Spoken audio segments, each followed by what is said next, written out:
Podcast numéro 65 de Passion MLB.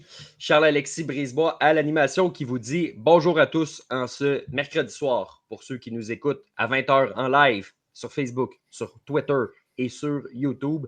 Et bonjour à ceux, évidemment, qui nous écoutent dans un format podcast plus traditionnel. Pour ceux qui ne les voient pas à l'écran, un podcast à 3 ce soir. Sébastien Berroir, comme d'habitude, qui est à mes côtés. Sébastien, comment vas-tu?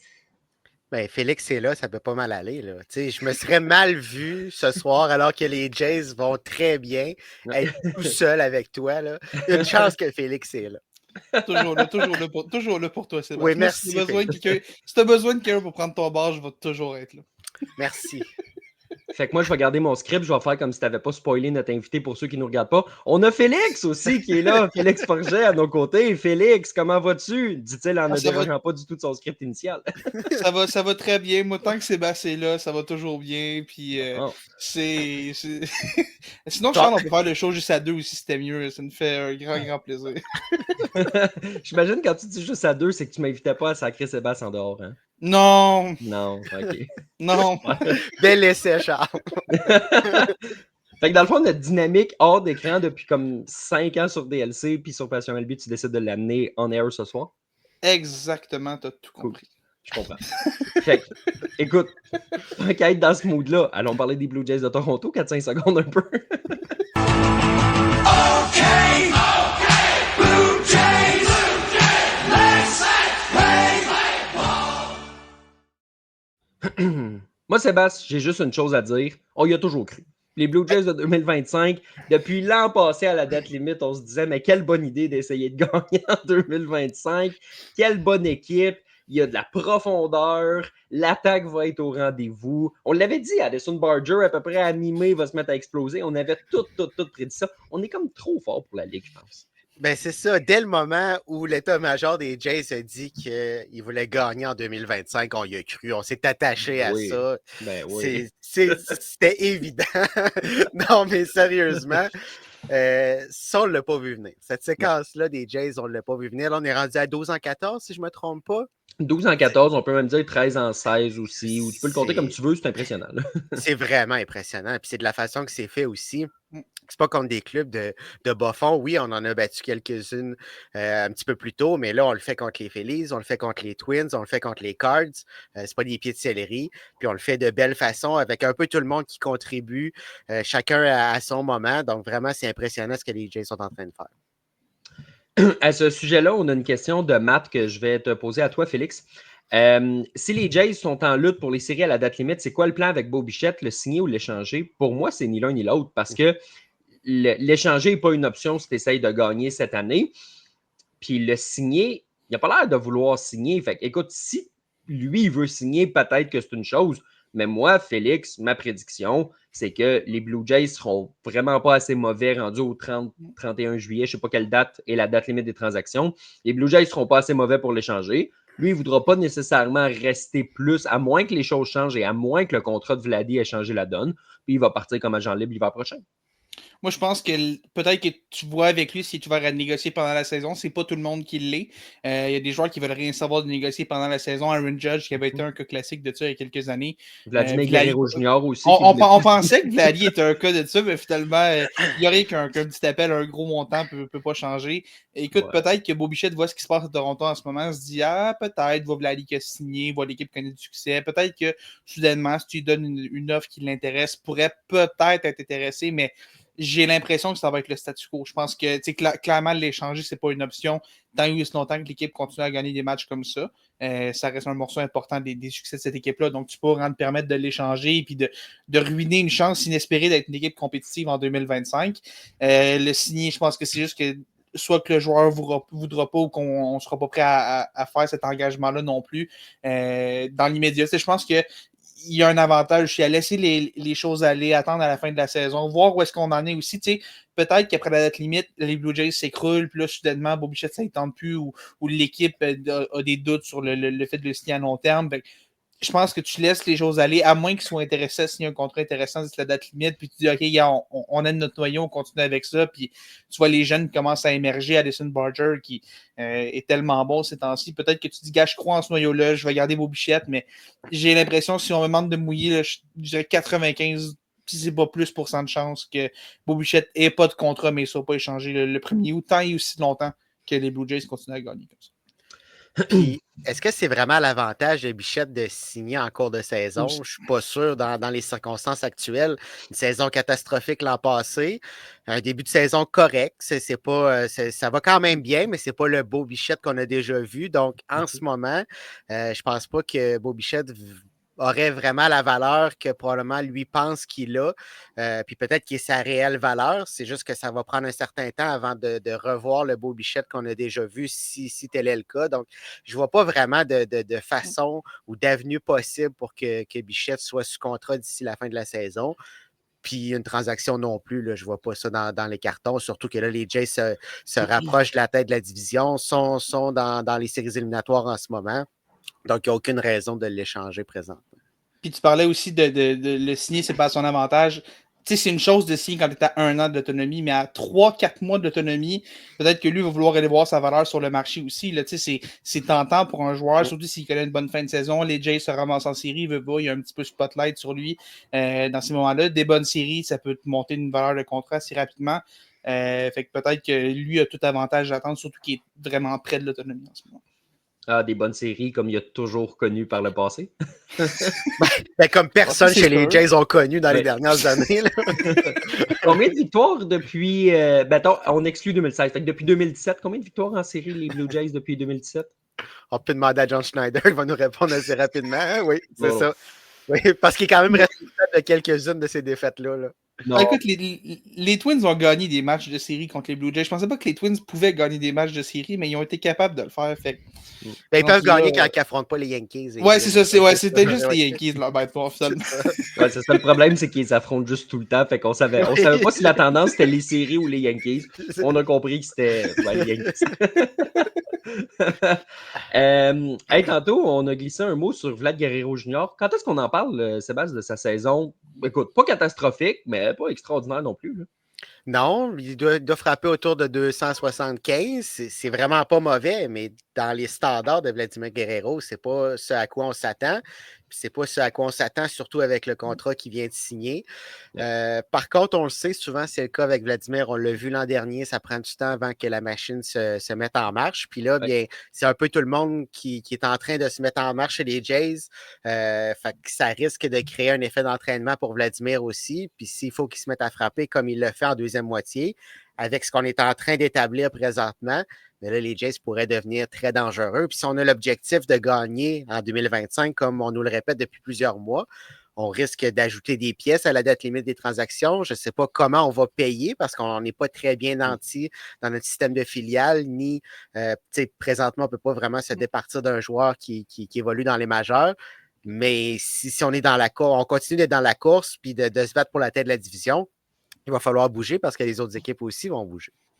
Absolument. Puis, pour revenir un peu à Vladi vite, c'est moins extrême que ces cas-là, mais si on repense à la saison dernière, les clients de Scott Boras qui avaient signé tard, je pense à Blake Snell et à Jordan Montgomery en particulier, ces gars-là, ça leur avait pris du temps parce qu'ils n'avaient pas eu de camp d'entraînement, ils étaient arrivés sous très tard au camp, puis ça avait été une saison difficile. Vlad a été là depuis le début du camp et tout, mais juste le fait que son contrat était un dossier qui a fait jaser, tout peut-être qu'il n'était pas à 100% investi dans la saison. Des fois, ça prend juste un petit peu de temps. Je pense que ça va finir par se placer et tout. Je pense que là, c'est de retrouver ses repères un peu. Sans dire que c'est un cas aussi extrême que Jordan Montgomery, c'est vraiment le cas classique, là, mais que ça avait été vraiment épouvantable pour lui. Sans dire que c'est à ce niveau-là pour Vlad. Je pense que c'est son contrat, ça y a pris du temps en début de saison. Il n'a peut-être pas la tête 100% focus sur ses performances sur le terrain. Il rattrape un petit peu son retard. Pour les Jays, si Vlad est en pleine forme au mois de juillet, au mois d'août, on ne demande pas mieux. L'important, c'est qu'il performe quand ça va être vraiment important. Puis là, en ce moment, les Jays gagnent, sans dire en dépit de Vlad, là, mais on gagne avec un Vlad qui n'est pas au sommet de son talent. Fait que c'est quasiment rassurant plus qu'autre chose, j'ai envie de dire. Fait que, voyons voir si on va être capable de se replacer dans le cas de Vlad.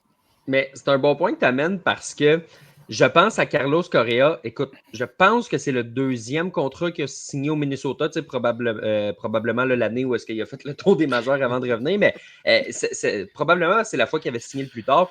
Mais il avait dit que, ou c'est Scott Boras qui avait dit, bref, quelqu'un avait dit que son hiver d'entraînement avait été hypothéqué justement parce que tu veux pas te pousser à fond, puis là, te blesser à 2 jours de signer un contrat avant tes tests physiques, quoi que lui, en tout cas.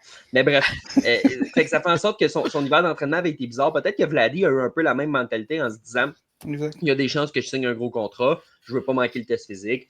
Fait que c'est pas complètement impossible. En plus, en effet, là, du niveau d'attention, quand tu as la tête au contrat, puis tu es déjà en train de dépenser 500 millions de dollars dans ta tête, ben, ça se peut justement que ça fasse quelque chose d'un peu différent. Félix, il y a Patrick qui nous demande ici, ça vaut quoi un beau Bichette au niveau monétaire? Moi, j'ai l'impression que c'est dur à évaluer. Tu sais, c'est sûr que c'est pas impossible qu'ils prennent un petit contrat d'un an à plus fort salaire, comme certains le font, pour remonter sa valeur. Mais disons que sa valeur est remontée, on va jouer à ce jeu-là. J'ai l'impression, puis c'est pas le même genre de joueur, parce que le joueur que je vais te nommer est peut-être meilleur défensivement, mais a peut-être un potentiel un peu en dessous offensivement. Mais une espèce de Dansby Swanson, là, tu sais, une vingtaine de millions de dollars par année, un petit peu plus, pour un 6, 7, 8 ans. Fait que tu sais, quelque chose qui tourne autour de, je sais pas, 140, 150, 160, 170. J'ai l'impression, moi, que c'est ce range-là dans le meilleur des cas pour Beau Bichette. Qu'est-ce que tu en penses?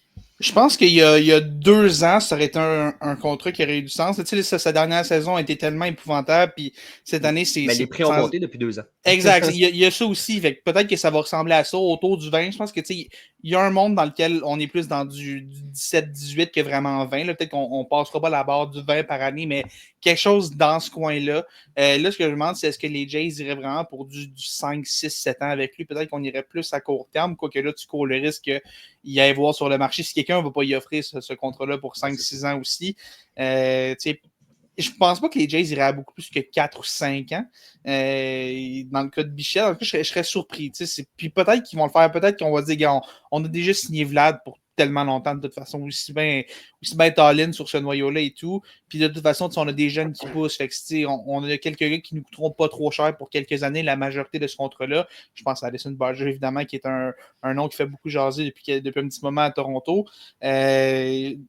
Peut-être qu'on irait à du 4-5 ans. Je ne sais pas si on irait jusqu'à la 6e année, mais tu sais, un 18, disons 18 par année pendant 5 ans, je pense que c'est réaliste. C'est un petit peu en bas de 100 millions pour Beau Bichette. Peut-être que s'il va sur le marché, il va avoir cette offre-là de plus de 100 millions. Puis là, soudainement, ça devient difficile de le garder à Toronto. Donc, j'ai hâte de voir. Je pense que ça va tourner un peu autour de ça. Je pense qu'en ce moment, c'est un petit peu moins de 100 millions qui pourrait toucher de la part des Blue Jays sur un contrat. Là, mais encore là, la réalité du marché est tellement difficile à comprendre des fois aussi. Là, fait que je me demande à quoi ça pourrait ressembler. C'est un cas intéressant, Beau Bichette. Moi, ce qui a motivé ma décision de le mettre un petit peu plus haut aussi, tu sais, il y a des années là, que tu disais, écoute, tu as 4-5 gros joueurs d'arrêt-court qui tombent à Jean libre en même temps. Cette année, c'est pas le cas. Fait que, ça se peut aussi que ça donne. Bon, on me dira que dans un monde idéal, Beau Bichette est un joueur de deuxième but, peut-être pas nécessairement un joueur d'arrêt-court, mais jusqu'à preuve du contraire, il a juste joué à l'arrêt-court dans sa carrière, donc c'est un joueur d'arrêt-court. Sébastien, de ton côté, comment tu évalues la valeur monétaire de Beau Bichette? Ben, moi, pour la petite biche, si on y va avec 4-5 ans, comme tu l'as dit, Félix, il va falloir soit monter la valeur annuelle ou avoir des options de sortie. Ouais. Mais je pense que c'est très risqué pour les Jays d'agir de la sorte. Si Beau Bichette se tourne vers une autre formation du baseball majeur, je pense qu'il pourra avoir plus d'années. On le voit souvent, les dernières années des contrats, c'est des années presque perdues, mais c'est comme ça qu'on est capable d'aller chercher un joueur. Tu baisses la valeur annuelle un peu, mais les dernières années, tu payes pratiquement dans le vide. Je serais quand même surpris que Beau Bichette signe un contrat de 4-5 ans. J'ai l'impression que ça va être un 3 ans avec des options de sortie où il va aller chercher son contrat de 7-8 ans ailleurs qu'à Toronto. Ça, je suis d'accord, Félix, que probablement que les Jays ne s'embarqueront pas nécessairement dans ce genre de pack-là. Donc, ça va être un petit peu tout ou rien dans le cas de Bichette, puis ça va dépendre de sa fin de saison puis de ses séries éliminatoires si les Jays participent aussi. Là. J'aime l'idée des options de sortie. Je pense que ça pourrait. C'est le genre de joueur que ça pourrait signer un. Carlos Correa, qui est vraiment pas le même style de joueur, mais qui avait signé un peu ce contrat-là quand il n'y avait pas ce qu'il voulait sur le marché. Peut-être que c'est quelque chose qui pourrait intéresser Bichette et les Jays aussi.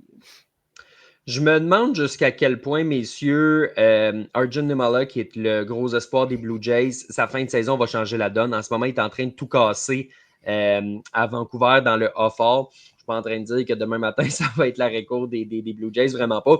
Mais s'il connaît une grosse fin de saison, puis qu'il finit dans le 2A, puis qu'il finit fort, puis que de plus en plus, tu te dis « c'est proche le moment où tu peux songer », peut-être que, sans dire que tu n'as plus besoin de Beau Bichette, parce que je ne pense pas que c'est vrai, mais tu peux te permettre d'être un petit peu plus rigoureux dans tes négociations avec le joueur d'arrêt-court, dans l'optique, évidemment, où il veut rester potentiellement. Donc, c'est des grosses questions là, qu'on va se poser là, du côté de Toronto. Question ici de David. David, je pense que tu as manqué le début de l'émission. On en a parlé un petit peu. Là, on fait quoi avec Beau s'il ne signe pas de prolongation de contrat et que les Blue Jays sont dans le coup d'ici la mi-juillet? Je vais te résumer ça rapidement, mais si les Blue Jays sont dans le coup, je ne vois pas les Blue Jays échanger leur joueur d'arrêt-court pour la fin de la saison. Là, si on l'échange, c'est qu'on n'est vraiment, vraiment plus dans le coup. Et ça ne s'enligne pas pour être le cas présentement, les gars, parce qu'on l'a dit, les Blue Jays sont vraiment en feu. C'est probablement l'équipe de l'heure dans le baseball majeur. Je pense que c'est une fiche de 22-10 depuis 32 matchs, une affaire de même. Ça va bien du côté des Blue Jays. Et petite statistique qui m'a quand même étonné. Depuis le 25 mai, les Blue Jays ont perdu, se sont fait écraser 13-0 contre les Rays de Tampa Bay. C'était Chris Bassitt sur le monticule. Depuis ce temps-là, les Blue Jays ont une fiche, Félix, de 13-3. Et les 3 défaites, c'était les 3 matchs où Bowden Francis, vedette incontestée de la deuxième moitié de saison, monsieur jamais d'un match sans point ni coup sûr en 9e manche plus qu'une fois. C'est les seules fois, ces 3 départs, où les Blue Jays ont perdu un match. C'est quelque chose, là, quand même. Oui, parce que clairement, Bowden Francis, ça fonctionne pas cette année. On l'a essayé, on a continué à y croire et tout. Puis, je me souviens quand j'étais venu un petit peu plus tôt pendant la saison, on parlait de son camp d'entraînement qui était difficile, mais avec les blessures, on n'a pas vraiment eu le choix. On ne peut pas vraiment considérer d'autres options. Il fallait espérer que le gars de la deuxième moitié de saison allait revenir et il est pas revenu encore. Si quelqu'un l'a trouvé, les Jays aimeraient vraiment ça le voir. Là, il y a un numéro, on va trouver un numéro, on va le mettre sur une peinte de lait. Là, on a vraiment besoin du Bowden Francis de la deuxième moitié de saison l'an passé. Parce qu'en ce moment, c'est le maillon faible à Toronto. C'est aussi simple que ça. Ça ne fonctionne tout simplement pas pour Bowden Francis. Je sais pas. À un moment donné, je pense qu'il faut que tu fasses il faut que tu agisses. Tu peux pas juste garder ce trou noir-là dans ta rotation aussi longtemps que ça. Et peut-être qu'il y a juste besoin d'aller un petit reset mental dans les mineurs. Des fois, certains joueurs qui ont besoin de ça. On en a beaucoup parlé pour Christian Campbell récemment aussi, de joueurs qui pourraient profiter d'un petit séjour dans les mineurs pour aller reprendre sa confiance et tout. Puis là, surtout avec Max Scherzer qui s'en revient tranquillement pas vite, peut-être qu'éventuellement, ça va être comme ça qu'on va pouvoir se débarrasser de Bowden Francis dans la relation parce que tous les autres lanceurs, ça va bien en ce moment. Là. En fait, tout le reste de l'équipe, là, c'est pas juste les lanceurs, c'est l'équipe en général qui va bien. Là. Mais Bowden Francis en ce moment, ça ne fonctionne pas. Puis il faudrait peut-être juste dire que les Jays sont en feu en ce moment, puis c'est lui qui ralentit le groupe parce que peut-être qu'il ne sait pas que l'équipe est en feu aussi. Peut-être que si on y disait, peut-être qu'il comprendrait qu'il est supposé être bon, il est supposé éviter les points, d'accorder des points et tout. Puis c'est clairement, il est au cœur d'une séquence difficile. Je sais pas qu'est-ce que ça va prendre pour le sortir de là, mais c'est dommage parce que c'était une belle histoire en deuxième moitié de saison l'an dernier. C'est le genre de gars que tu disais, OK, peut-être que c'est une surprise qu'on n'attendait pas, qui va être un morceau de notre rotation plus important qu'on pensait finalement. Puis dans ce moment, ça fonctionne tout simplement pas pour Bowden Francis. Puis c'est un problème que les Blue Jays vont pouvoir corriger éventuellement. Pour répondre à ta question, j'allais juste dire, je pense qu'il le sait. Quand tu es un des seuls ou sinon le seul gars qui ne marche pas dans une équipe, je pense qu'il le sait. Puis ça ajoute à une certaine pression. Tu sais, à chaque fois qu'il se présente sur la butte, il sait que c'est lui qui, comme tu dis, qui ralentit le groupe. Ça aide vraiment pas, mais on va se le dire. Si on a de la profondeur dans cette rotation-là des Jays, Bowden Francis n'est plus là depuis au moins un mois. On l'a retourné dans les mineurs. Il est en train de refaire sa confiance à Buffalo, mais là, on n'a pas le choix, on doit le garder. Fait que c'est ce manque de profondeur-là qui fait qu'on doit vivre avec. Mais là, peut-être que ça va se régler par cette situation-là va se régler par elle-même dans les prochaines semaines. Ben exactement. Puis tu n'avais pas le choix de le garder à Toronto parce que ta profondeur était en train de tomber au combat, autant dans les majeurs que dans les mineurs. Max Scherzer qui a lancé juste un départ. Puis là, ben, dans les mineurs, tu as des gars comme Jake Bloss, que sa saison est terminée, qui s'est blessé. Tu as plein de gars comme ça qui sont tombés au combat. Adam Mako s'est blessé, si je ne me trompe pas, c'est au camp d'entraînement. Donc, il recommence à peine à lancer dans le 3A. Il aurait pu être une option. On a décidé vraiment d'envoyer Yariel Rodriguez dans l'enclos et il s'est trouvé une niche dans l'enclos sur des courtes périodes. Un vrai releveur qui lance une seule manche, ça va bien pour lui. Quand Scherzer était tombé au combat, que Spencer Turnbull n'était pas encore arrivé, il est arrivé hier, évidemment, puis que tu avais Eric Lauer, que ça fonctionnait plus ou moins, que tu avais renvoyé dans le 3A, tu ne pouvais pas te débarrasser de Bowden Francis, tu roulais déjà à 4 partants. Fait que ça ne fonctionnait pas. Là, Lauer et Turnbull peuvent faire ce qu'on appelle dans le monde du baseball un piggyback, c'est-à-dire lancer un à la suite de l'autre pour former artificiellement un lanceur partant qui est capable de donner un 6-7 manches à 2 comme ça. Max Scherzer, théoriquement, il s'approche d'un retour au jeu aussi. Donc, si tu as tout ça mis ensemble, là, tu peux te permettre d'envoyer un Bowden Francis dans le 3A parce que ça ne fonctionne pas. Puis comme dit Jean-Michel, Pete Walker n'est toujours pas capable de remettre sur la track un lanceur qui se perd. Donc, je suis assez d'accord. On salue Alec Manoa au passage. Non, on salue bien du monde. Oui, mais en tout cas, en ce moment, à Toronto, on salue Ryan Yarbrough qui fait de la bonne job avec les Yankees puis qui pourrait vraiment régler ce problème-là dans la rotation. Parce que Richard Lovelady, c'était cool en début de saison, là, mais ça n'a pas été cool. Rapidement, on a compris que ça allait pas être cool, ça. Puis les Yankees, ça a fait le bonheur des Yankees au final, là, mais il serait le fun dans cette rotation-là en ce moment. Ça, c'est un détail.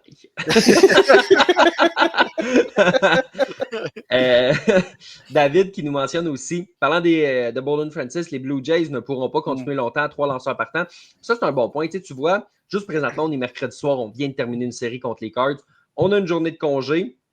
Et ce que ça fait en sorte, c'est que, vu que c'était aujourd'hui la journée de Turnbull et de Lauer, la journée de congé permet de sauter contre Philadelphie, qui est une équipe qui peut être redoutable quand même une fois de temps en temps quand ça y tente de jouer, mais ça permet d'éviter d'envoyer Bowden Francis là sur la route. Fait que qu'est-ce qu'on fait? Pour les matchs de vendredi, samedi, dimanche, j'ai plus l'ordre exact devant moi, mais ça va être Gausman, ça va être Berrios, ça va être Bassitt. Puis c'est correct parce que tu vas envoyer ces gars-là. Mais en même temps, Félix, si tu agis toujours comme ça, puis que tu coupes toujours le congé aux gars, puis qu'à toutes les fois, il faut qu'ils lancent aux 5 jours, c'est des vétérans. Ça se peut qu'à un moment donné, en fin de saison, il manque un petit peu d'essence. Donc, je comprends pourquoi on le fait à court terme, puis on n'a pas vraiment d'autres options que ça. Mais il va falloir penser à donner des congés au lieu d'enlever des congés à ces gars-là. Puis tu parles de manquer de gaz, oui, c'est une possibilité, mais il y a aussi des risques de blessure. Je veux dire, tu sais, si à force de travailler, à force de faire lancer un gars aussi souvent, ben veut pas, ça met du stress sur son coude. Puis là, les gros méchants mots Tommy John, tranquillement, puis on est vraiment loin de ça, là, mais c'est toujours un risque que tu prends à force de donner une aussi grosse charge de travail à des partants comme ça. Tu sais, des vrais partants qui évitent des Tommy John avec des aussi grosses charges de travail pendant aussi longtemps. C'est rare. Là. Puis, tu sais, je dis pas que ça va arriver, puis j'espère vraiment que ça arrivera pas parce que les Jays ont vraiment besoin de ces 3 partants-là. Là, c'est beau d'avoir un Scherzer qui revient éventuellement, qui lui aussi est un habitué de la liste des blessés depuis quelques années. Là. Tu sais, éventuellement, c'est un problème que tu vas devoir régler parce que ces gars-là, à force de les surmener, oui, ils vont possiblement manquer de gaz à la fin de l'année, mais ils risquent de se blesser. Puis, tu peux pas te permettre que ces gars-là aient une absence prolongée. Ce serait dévastateur pour la rotation. C'est pas juste cette saison, là, ça remonte à l'année passée aussi. Là, ce trio de lanceurs-là, Gausman, Berrios, Bassitt, là, ils ont cette rotation-là sur les épaules depuis l'an dernier. Donc, encore cette année, tu leur mets toute cette pression-là de lancer à tous les 5 jours. Ça va finir par te rattraper. On ne sait pas quand. Peut-être que ça va tenir le coup jusqu'à peut-être le mois d'août. Peut-être dans un monde idéal septembre, mais à un moment ou à un autre, ça va te rattraper. Fait que soit que tu fais une transaction d'ici la date limite des échanges pour amener un autre bras dans cette rotation-là, parce que Félix, tu l'as mentionné, Max Scherzer revient, mais pour combien de temps? On ne le sait pas. Bowden Francis, est-ce que même si tu l'envoies dans les mineurs, il va réussir à rebâtir cette confiance-là? On n'est pas sûr. Donc, ça va prendre un autre bras dans cette rotation-là, peu importe la situation dans laquelle les Jays vont être pour le reste de la saison.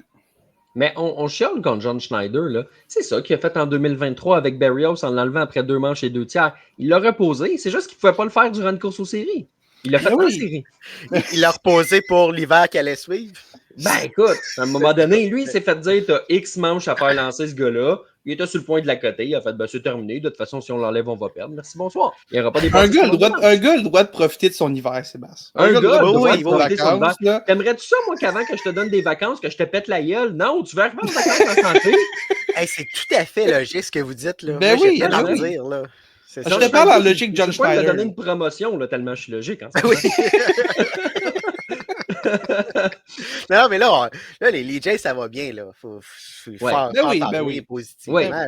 Bon, ben gars, on va en parler positivement. Sébastien, je te lance un nom. Alejandro Kirk. Et Qu'est-ce le qu'il met dans Captain ses Kirk. Captain Crunch, ce gars-là? Je sais pas. C'est incroyable. C'est incroyable. Ouais. Puis on dirait qu'il arrive tout le temps dans un moment important du match, puis il fait le travail. T'sais. Quand ça va bien, c'est là que ça arrive. Tu arrives dans des moments où c'est important, puis là, c'est à toi de faire le travail, puis lui, il le fait. Que ce soit en fin de match, en manche supplémentaire, quand on a besoin, parce que les Jays ont fait plusieurs remontées dans les derniers matchs. C'est souvent cette remontée-là débute avec un coup sûr de Kirk ou c'est tout le temps quelque chose d'important dans le match que Kirk fait. C'est vraiment impressionnant. Surtout que il a sa responsabilité de receveur aussi. C'est pas le meilleur receveur défensivement. C'est pas celui qui dirige le mieux les lanceurs dans le baseball majeur, mais Non, quand mais il même. s'améliore quand même. Oui, exactement. C'est là que je m'en allais. Il s'améliore. Puis en plus, il amène son bâton. Donc, vraiment, là, c'est le meilleur des mondes. On a perdu les services de Danny Jensen. On ne savait pas trop de donner le poste de numéro 1 à Kirk sur une base régulière, qu'est-ce que ça allait donner. Mais vraiment, jusqu'à maintenant, il fait le travail. Pour la Et première plus fois en encore. 2 ans. Pour la première fois en 2 ans et demi, je peux poser la question qui s'ennuie de Gabriel Moreno sans que ce soit sarcastique? C'est la première fois en 2 ans et demi que les Jays peuvent regarder ça en se disant ben, tu sais quoi, on n'a peut-être pas eu toute la valeur qu'on aurait dû avoir, mais on ne s'ennuie pas nécessairement de Moreno qui connaît une saison honnête sans plus en Arizona. Pendant qu'on a Alejandro Kirk qui fait le travail et Dalton Varsho qui, quand il n'est pas blessé, évidemment, joue du très gros baseball dans le champ centre. C'est un énorme morceau de cette équipe-là à Toronto. Fait que pour la première fois en 2 ans et demi, je pose cette question-là, non sarcastiquement, qui s'ennuie de Gabriel Moreno à Toronto? C'est vrai. Puis en plus, ces temps-ci, j'ai vu passer un texte qui disait que les Rays, s'ils veulent percer justement dans cette course aux séries-là, ben ça va leur prendre un receveur. Fait que Danny Johnson ne fait pas nécessairement plus le travail du côté de Tampa. Fait que des trois, en ce moment, ben, on semble avoir misé sur le bon cheval là, du côté des Blue Jays. Mais on parlait tantôt des lanceurs, c'est un petit peu la même chose pour Kirk. T'sais, combien de temps ça va durer dans le sens que ça ne peut pas être lui qui traîne ce club-là sur ses épaules jusqu'à la fin de l'année, ça va en prendre d'autres, autant défensivement qu'au bâton. Donc, là, présentement, tout fonctionne pour Kirk. Ça risque de se poursuivre encore, mais il va arriver un moment où il va avoir une période plus difficile, puis ça va prendre d'autres joueurs, dont Vladimir, qui devront se lever à ce moment-là. Puis, ouais, c'est quand même assez intéressant à ce niveau-là. Mais ceci étant dit, Kirk, c'est un gars qui est capable de se lever. Là. Rappelle-toi la course aux séries en 2023. Danny Jensen, comme ça arrivait à tous les 2 mois, se fait mal au poignet, puis il est out pour 5 à 6 semaines. Puis, écoute, je ne veux pas dire n'importe quoi, mais je pense que Kirk avait joué dans à peu près tous les matchs du 1er septembre jusqu'à la fin de l'année, là, ou quelque chose comme ça. Le seul qui n'avait pas joué, c'est le dernier parce que les Blue Jays étaient assurés de se qualifier. Puis ben là, évidemment, on avait mis le receveur numéro 2 en disant « Eh mon Dieu, il va falloir qu'il boite sur un moyen temps pour qu'on amène Kirk dans ce match-là. » Mais tu sais, il avait amené cette équipe-là aussi en série. Fait que, tu sais, quand tu regardes ça, il est capable quand même d'avoir ces moments, ce qui est intéressant. Sébastien, petite question pour toi concernant les Blue Jays qu'on a ici de Jean-Michel. Pour vous, pour bien finir la saison, est-ce que Rodon doit plus jouer que Miles Straw, vu que lui n'a jamais rien cassé en série? Hey, en temps normal, je te dirais, Maison donne du millage aux jeunes, il y a plus de potentiel. Là, avec Varsho qui est blessé, Nathan Lukes aussi qui est blessé, tu n'as pas le choix de donner des répétitions au centre parce que c'est ton voltigeur de centre le plus naturel, le plus régulier, si tu veux économiser un petit peu George Springer, évidemment. Mais en temps normal, j'ai envie de te dire, Maison. Oui, mais par contre, Malstra, il fait le travail, là. C'est ça, c'est que je pensais pas dire ça, mais non plus. Tu veux pas enlever le bâton de Maestro dans le bas de ton alignement présentement. Donc, tu peux pas faire cette substitution-là en ce moment. Est-ce que ça va durer encore une fois dans le cas de Straw? Je serais très surpris parce que c'est pas un joueur qui nous a habitués à ça sur des longues périodes. Mais pour le moment, tu peux pas le tasser de là. C'est lui qui a ce poste-là. Puis tant et aussi longtemps que son bâton va être présent, on parlait de Kirk tantôt, lui aussi a eu quelques moments importants à Myles Straw dans les derniers matchs, qui a fait en sorte que les Jays sont revenus dans certains matchs. Donc, présentement, on ne peut pas en demander plus de Straw. Il fait le travail, il fait même plus que ce qu'on peut lui demander. Donc, c'est à lui que revient ce poste-là. Tu regardes Malstra, qui s'ennuie de Rocky Sasaki en ce moment? Oui. Ouais, là, tu pousses un peu, Félix. Hey. Rocky Sasaki est blessé en ce moment. Hein? Straw aide plus son club que Sasaki à les Dodgers en ce moment. Je prendrais Rocky Sasaki Je blessé. dis pas que je ferais pas le contraire, mais en ce moment, il y en a un des deux qui aide plus son équipe que l'autre. Hey, même blessé, je le prends avant Bowden Francis. Là. Mais au moins, il lance pas. Ben, c'est ça. Hey, un WAR de 0 ou un WAR négatif? Et voilà. Il n'a pas perdu de match, lui, depuis le 25 mai, Rocky Sasaki. Ça, c'est vrai. Aucun Maestro non plus. Maestro non plus. Non.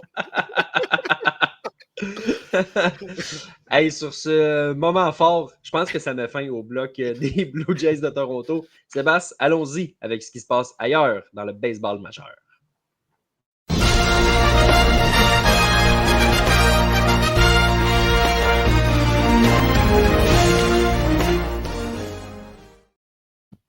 Messieurs, on voulait parler des Red Sox, mais avant de parler de Roman Anthony, je veux qu'on parle un petit peu d'Abraham Toro parce que Jean-Michel et Pascal nous ont mentionné que Abraham Toro vient de frapper un circuit. Félix, il continue son impressionnante séquence. Il est carrément au cœur de la plus belle séquence de sa carrière. Il n'y a pas d'autre façon de le dire. Là. Il a un rôle. Il frappe quoi, 3e depuis une semaine à Boston? C'est fou, là. Ça va bien pour Abraham Toro. Il joue à tous les jours depuis des semaines. Je pense que je vais commencer à l'appeler Abraham Bonds tellement il est en feu ces temps-ci. Au bâton, c'est une machine. Je ne sais pas qu'est-ce qu'ils ont donné à Boston pour qu'il soit aussi bon que ça, mais ils ont trouvé clairement un petit ajustement. Tu sais, Abraham a toujours été un bon frappeur de contact et tout, a toujours eu des bonnes moyennes quand même. Là, surtout à Oakland, si je ne me trompe pas, l'année passée, il avait eu je pense qu'il avait mené les majeurs pendant un certain mois pour le nombre de coups sûrs. Au mois de mai, il était juste derrière Arraez, si je ne me trompe pas. C'est ça, fait qu'il était vraiment...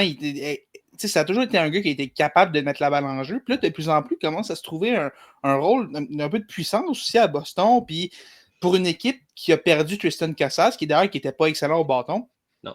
Et qu'on cherchait une solution au premier but parce que Rafael Devers ne voulait pas aller au premier but, on l'a trouvé notre solution parce qu'en ce moment, Abraham Toro n'est pas juste le gars qui est là en attendant. En ce moment, c'est genre le gars qui se dit, ben, tu sais, peut-être que le premier but n'est plus nécessairement autant un besoin, un problème qu'on le pensait initialement. Peut-être qu'on s'est amélioré après la blessure de Tristan Casas. Bon, là, il y a d'autres enjeux. Tu commences à avoir beaucoup de joueurs ailleurs pour combler d'autres positions parce que là, c'était avec Marcelo Mayer, Christian Campbell, Trevor Story, Alex Bregman qui va revenir un jour. Ça fait beaucoup de joueurs d'avant-champ. Fait que de plus en plus, à un moment donné, il va y avoir une congestion, mais Abraham Toro est en train de se rendre indispensable. Puis il est en train de s'acheter un poste, là. Fait que c'est vraiment, vraiment cool ce qui se passe. Puis encore aujourd'hui, c'est un circuit. Dimanche soir contre les Yankees au Yankee Stadium, c'était quand même un bon message aussi. Là, tu gagnes toujours des points quand tu frappes un circuit contre les gros méchants rivaux des Yankees. C'est une bonne façon de rentrer dans le cœur des partisans. Fait que tant mieux pour lui, c'est vraiment cool. Puis on savait qu'il avait pris la décision la saison morte dernière de choisir les Red Sox plutôt que les Yankees. Je ne sais pas s'il a eu cette opportunité-là avec les Yankees, mais en ce moment, avec les Red Sox, il l'a obtenu et il l'a saisi assez bien. J'ai envie de dire assez bien. Je pense que il fait le travail à ce niveau-là. Mais le problème, c'est qu'à Boston, quand tu atteins ce statut-là, après ça, tu as le droit de refuser de jouer au premier but. Fait que, je sais pas, peut-être que très bientôt, il va dire non, moi, je joue pas au premier but. Puis là, ça va devenir problématique. Non, mais plus sérieusement, c'est pas parfait au premier but. C'est sûr que c'est pas sa position naturelle. Mais qu'est-ce qu'on peut demander de plus d'Abraham Toro à Boston? Absolument rien. Puis on voit de plus en plus d'articles. Si on écoute les médias à Boston, de plus en plus, on parle d'Abraham Toro. Puis il n'y a personne qui a quelque chose de négatif à dire de Toro en ce moment.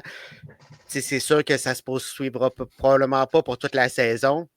Mais cette période-là que Abraham Toro est en train d'accomplir, ça, on ne pourra pas lui enlever. Puis, comme tu l'as mentionné, Félix, c'est peut-être ça qui va lui acheter un poste puis qui va faire que les Red Sox vont changer un petit peu leur fusil d'épaule pour le futur au premier but. Moi, ce que je répète souvent dans des cas précisément pour Taureau, mais en général, des joueurs comme lui qui essayent de s'établir, c'est trouve une façon de devenir indispensable. Puis présentement, force est d'admettre que ça fonctionne parce que, écoute, on laisse de côté, quand il y a des lanceurs gauchers, des Marcelo Mayer, puis des jeunes de ce calibre-là, puis on embarque Taureau, tu sais, qui peut jouer au troisième coussin, peut jouer au premier, peut aussi aller jouer au deuxième but, qui n'est pas un besoin présentement, mais quand même.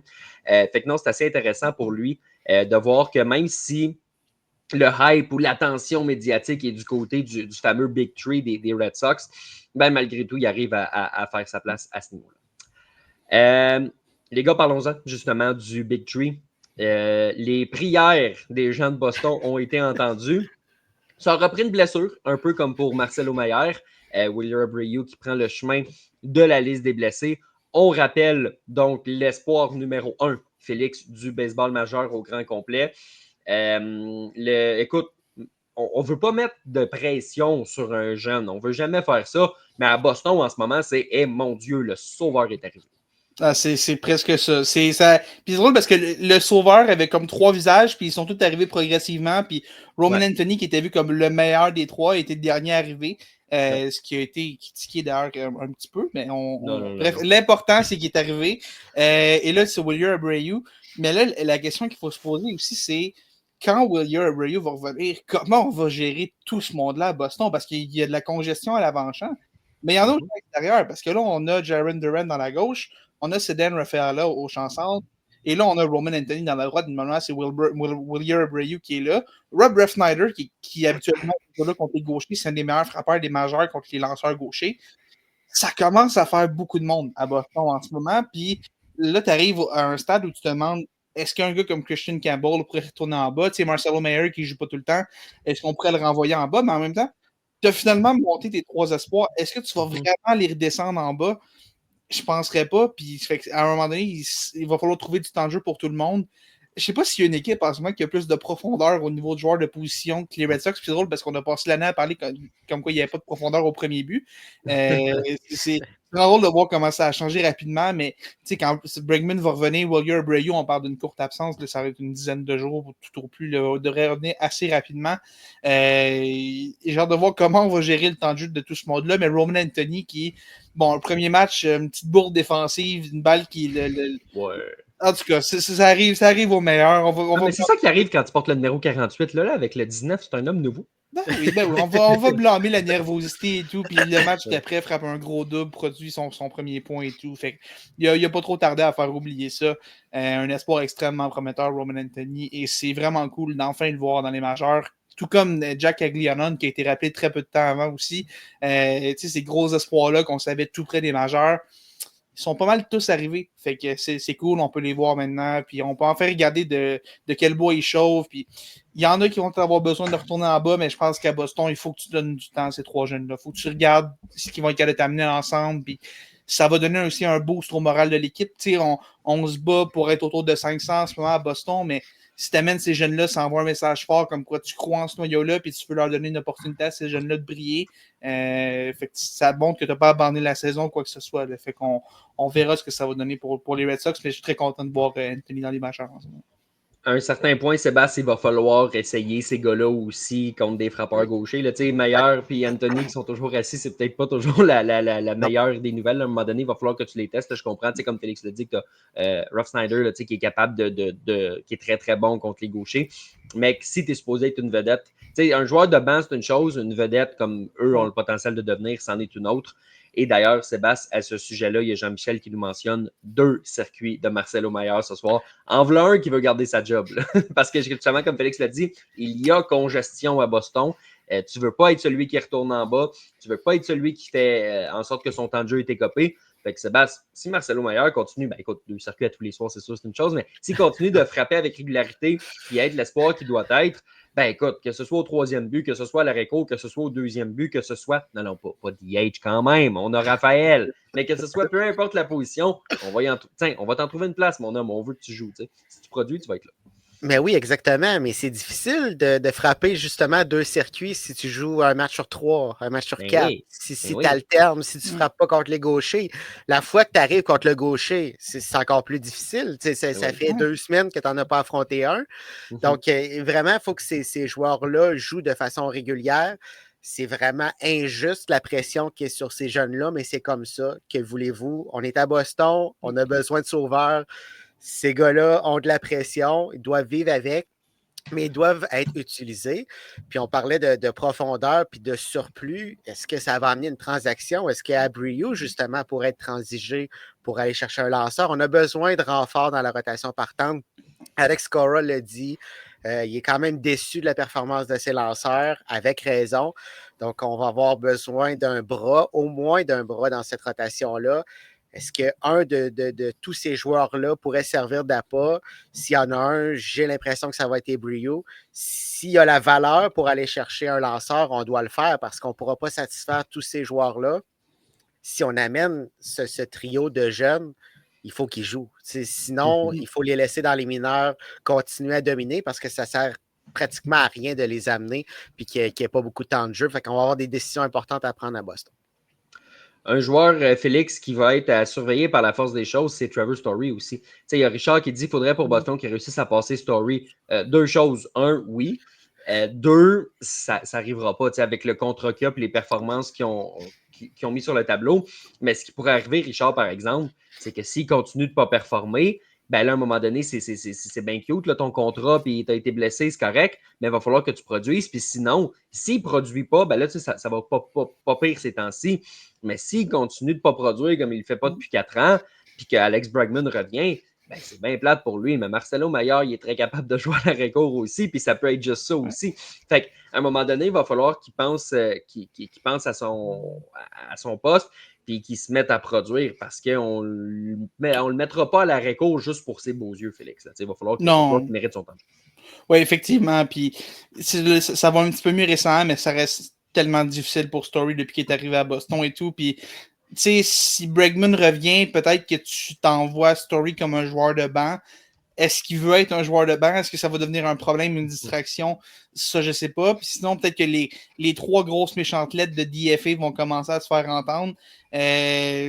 Puis, tu sais, évidemment, gober un tel salaire pour se départir d'un joueur, c'est jamais vraiment agréable. Mais dans le cas des Red Sox, avec autant de jeunes joueurs qui sont dans leurs années de contrôle, c'est un petit peu moins payé dans le sens où tu as beaucoup de tes joueurs qui contribuent dans les majeurs qui ne coûtent pas grand-chose parce que tu as, à part Rafael Devers, tu as personne qui a vraiment le. Ben, Bregman aussi, qui est un contrat à plus court terme. Là.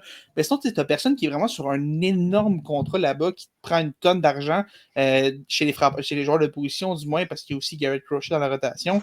Mais tu sais, tu as quand même beaucoup de jeunes joueurs qui font pas une tonne d'argent. Roman Anthony, Marcel Mayer, Christian Campbell, même Wilger Abreu, ça reste dans ses années de contrôle et tout. C'est des joueurs comme ça qui ne coûtent pas trop cher, qui font en sorte que gober le salaire de Story, surtout pour une équipe qui a autant de moyens financiers comme les Red Sox, c'est déjà un petit peu plus digeste. C'est pas idéal, mais ça reste plus réaliste. Mais c'est sûr que l'idéal serait de l'utiliser peut-être comme joueur de banc ou en rotation avec certains joueurs. T'sais. Si on veut vraiment pas que Marcelo Mayer affronte des gauchers, peut-être que Story affronte les gauchers, Marcelo Mayer affronte les droitiers. Peut-être que pour finir l'année, c'est quelque chose qu'on pourrait essayer de faire. Puis l'année prochaine, pendant l'hiver, imaginons peut-être qu'on essaie d'absorber une partie du salaire de Story pour leur filer à notre équipe. Mais qui veut vraiment de ça, même à salaire réduit? Je pense pas que c'est réaliste de se départir de Story, même si l'idée était bonne à la base, mais je pense que les Red Sox sont rendus ailleurs. Puis peut-être que c'est juste de le libérer, le laisser voler de ses propres ailes ailleurs, loin de Boston. Puis je pense que c'est peut-être le mieux pour tout le monde dans cette histoire-là. Peut-être pas cette année, là, mais peut-être cet hiver, quand la saison va être terminée et tout, puis on le laisse partir. Puis merci pour tes services qui n'ont pas été incroyables, là, mais merci pour tes services, puis va essayer de relancer ta carrière ailleurs, loin de Boston. Sébastien Jean-Michel qui nous dit ici, Devers, vous pouvez bien le critiquer pour bien de ses paroles, mais il a plus de produits que Judge dans l'américaine. Ça, il n'a jamais enlevé. Il produit cette année, puis il a mal commencé, mais ça va très, très bien depuis ce temps-là. Dans son rôle de DH, il n'y a pas un problème. Puis c'est probablement le meilleur frappeur de choix de l'américaine cette année. Ceci étant dit, Sébastien, il en demeure pas moins que ce sur quoi on le critique demeure. C'est pas un joueur d'équipe. Puis, tu sais, on a beau parler de ces jeunes-là qui peuvent produire, etc., mais si ton groupe de leaders n'est pas fort, ben, ça donne un club qui, depuis 4 ans, joue pour 500 ou à peu près. Là. Ça fait combien de fois depuis 2-3 ans que les Red Sox, on regarde et qu'on dit ah, ils sont 28-28, ils sont 37-37, ils sont 74-74. Ils jouent tout le temps pour 500. C'est le club le plus 500 de toute la ligue. Ça te prend ces leaders-là pour passer au prochain niveau. Puis oui, on ne peut pas reprocher sa production offensive, mais on peut reprocher le reste. Ah, puis tu peux être sûr que je vais continuer à y reprocher le reste. Là. Regarde ta casquette, c'est sûr que tu vas y reprocher le reste. Non, mais peu importe le joueur. Si un joueur des Yankees faisait ça, je le critiquerais. C'est un mauvais leader, puis ça envoie un mauvais message à une jeune formation, à des jeunes qui montent, qui viennent d'arriver, qui ont personne à qui se rattacher. Je pense qu'Alex Bregman est cette figure-là chez les Red Sox, mais présentement, il est absent, puis on ressent les effets de cette absence-là parce que Rafael Devers n'est pas un leader. C'est aussi simple que ça, puis on doit continuer à critiquer cette facette de son jeu parce qu'on ne peut pas critiquer le reste de son jeu. Il n'y a rien à redire. Malgré ses déboires en début de saison, il y a quand même une saison extraordinaire. Donc, imaginez ce qu'il est capable de faire, ce que Rafael Devers est capable de produire offensivement. Il n'y a pas beaucoup de joueurs dans le baseball majeur qui sont capables de le faire. Non. Ceci étant dit, tu ne dois pas être seulement un bon joueur sur le terrain, tu dois l'être également à l'extérieur du terrain. Et ça, Rafael Devers ne l'a pas, tout simplement. Puis je vais faire l'avocat du diable. Je pense que les Red Sox sont mal gérés aussi. Les Red Sox ont une partie du blâme dans le sens où on y a un peu pitché ça de OK, bon, t'es un troisième but, puis on sait que Devers, pour lui, jouer au troisième, c'est quelque chose qui est important. Puis ça, tu sais quoi, il a le droit d'accorder de l'importance à ça, il a le droit d'avoir sa fierté comme athlète, puis personne ne veut y enlever ça ou quoi que ce soit, mais les Red Sox, ils ont garoché ça un petit peu de OK, tu vas être frappeur désigné, OK, puis finit par s'habituer, puis là, on lui demande d'aller au premier. C'est vrai qu'on lui demande beaucoup de changements, mais en même temps, tu as le gros contrat, tu as été identifié comme le joueur de concession de cette équipe-là. C'est des sacrifices qu'il faut que tu sois prêt à faire pour l'équipe. Aaron Judge, quand il a dit tu vas aller dans le centre parce que Juan Soto s'en vient, il n'a pas fait la baboune, il n'a pas fait moi je joue au champ droit, puis c'est pas là que je m'en vais, puis il a été au champ centre. Mookie Betts, quand il y a eu une congestion, on lui a demandé veux-tu aller à l'Areco, il a fait oui. Ça faisait 15 ans qu'il n'avait pas joué là, il est allé quand même. Puis quand il veut pas le gros contrat, ça vient aussi avec des obligations de t'es notre joueur de concession, on a besoin que tu fasses des choses pour le bien de l'équipe. Puis oui, t'es un excellent frappeur. Puis personne ne remet en doute le talent de frappeur de Devers et tout. Puis en tant que fan des Yankees, je l'ai bien vu, surtout contre Garrett Cole. Une habitude d'être un peu talent Devers dans ces séries-là contre les Yankees. Mais tu sais, veut pas, c'est quand même le genre de joueur. Cette étiquette-là de joueur de franchise fait en sorte que des fois, il faut que tu sois prêt à plier un peu sur ton orgueil. Puis, est-ce que les Red Sox ont été parfaits dans ce dossier-là? Non, on aurait dû l'approcher avec ça différemment. Puis, on a un peu lavé notre linge sale devant les médias. C'était peut-être pas la meilleure chose à faire non plus. Non. Mais, veut pas, il faut que Devers soit aussi prêt à plier sur son orgueil par moment. Sébastien, dans ton intervention tantôt, tu as dit s'il y avait un joueur des Yankees qui agissait comme ça, je le planterais aussi. Je prends la balle au bon, je te le lance. Oui. Josh Chisholm Jr. C'est la suite de l'an dernier. Encore là, c'est un excellent joueur, pas de la trempe de Rafael Devers, on s'entend, là, mais quand Josh Chisholm décide de jouer au baseball, il est capable de jouer au baseball. Par contre, est-ce qu'il peut seulement jouer au baseball? C'est juste ça qu'on lui demande, jouer au baseball. Le reste, on s'en fout. Fais juste jouer au baseball, puis concentre-toi sur ton jeu. Il y a toujours... Tu sais, même dans ses commentaires, ça va dire que ça concerne toujours Michael Garcia.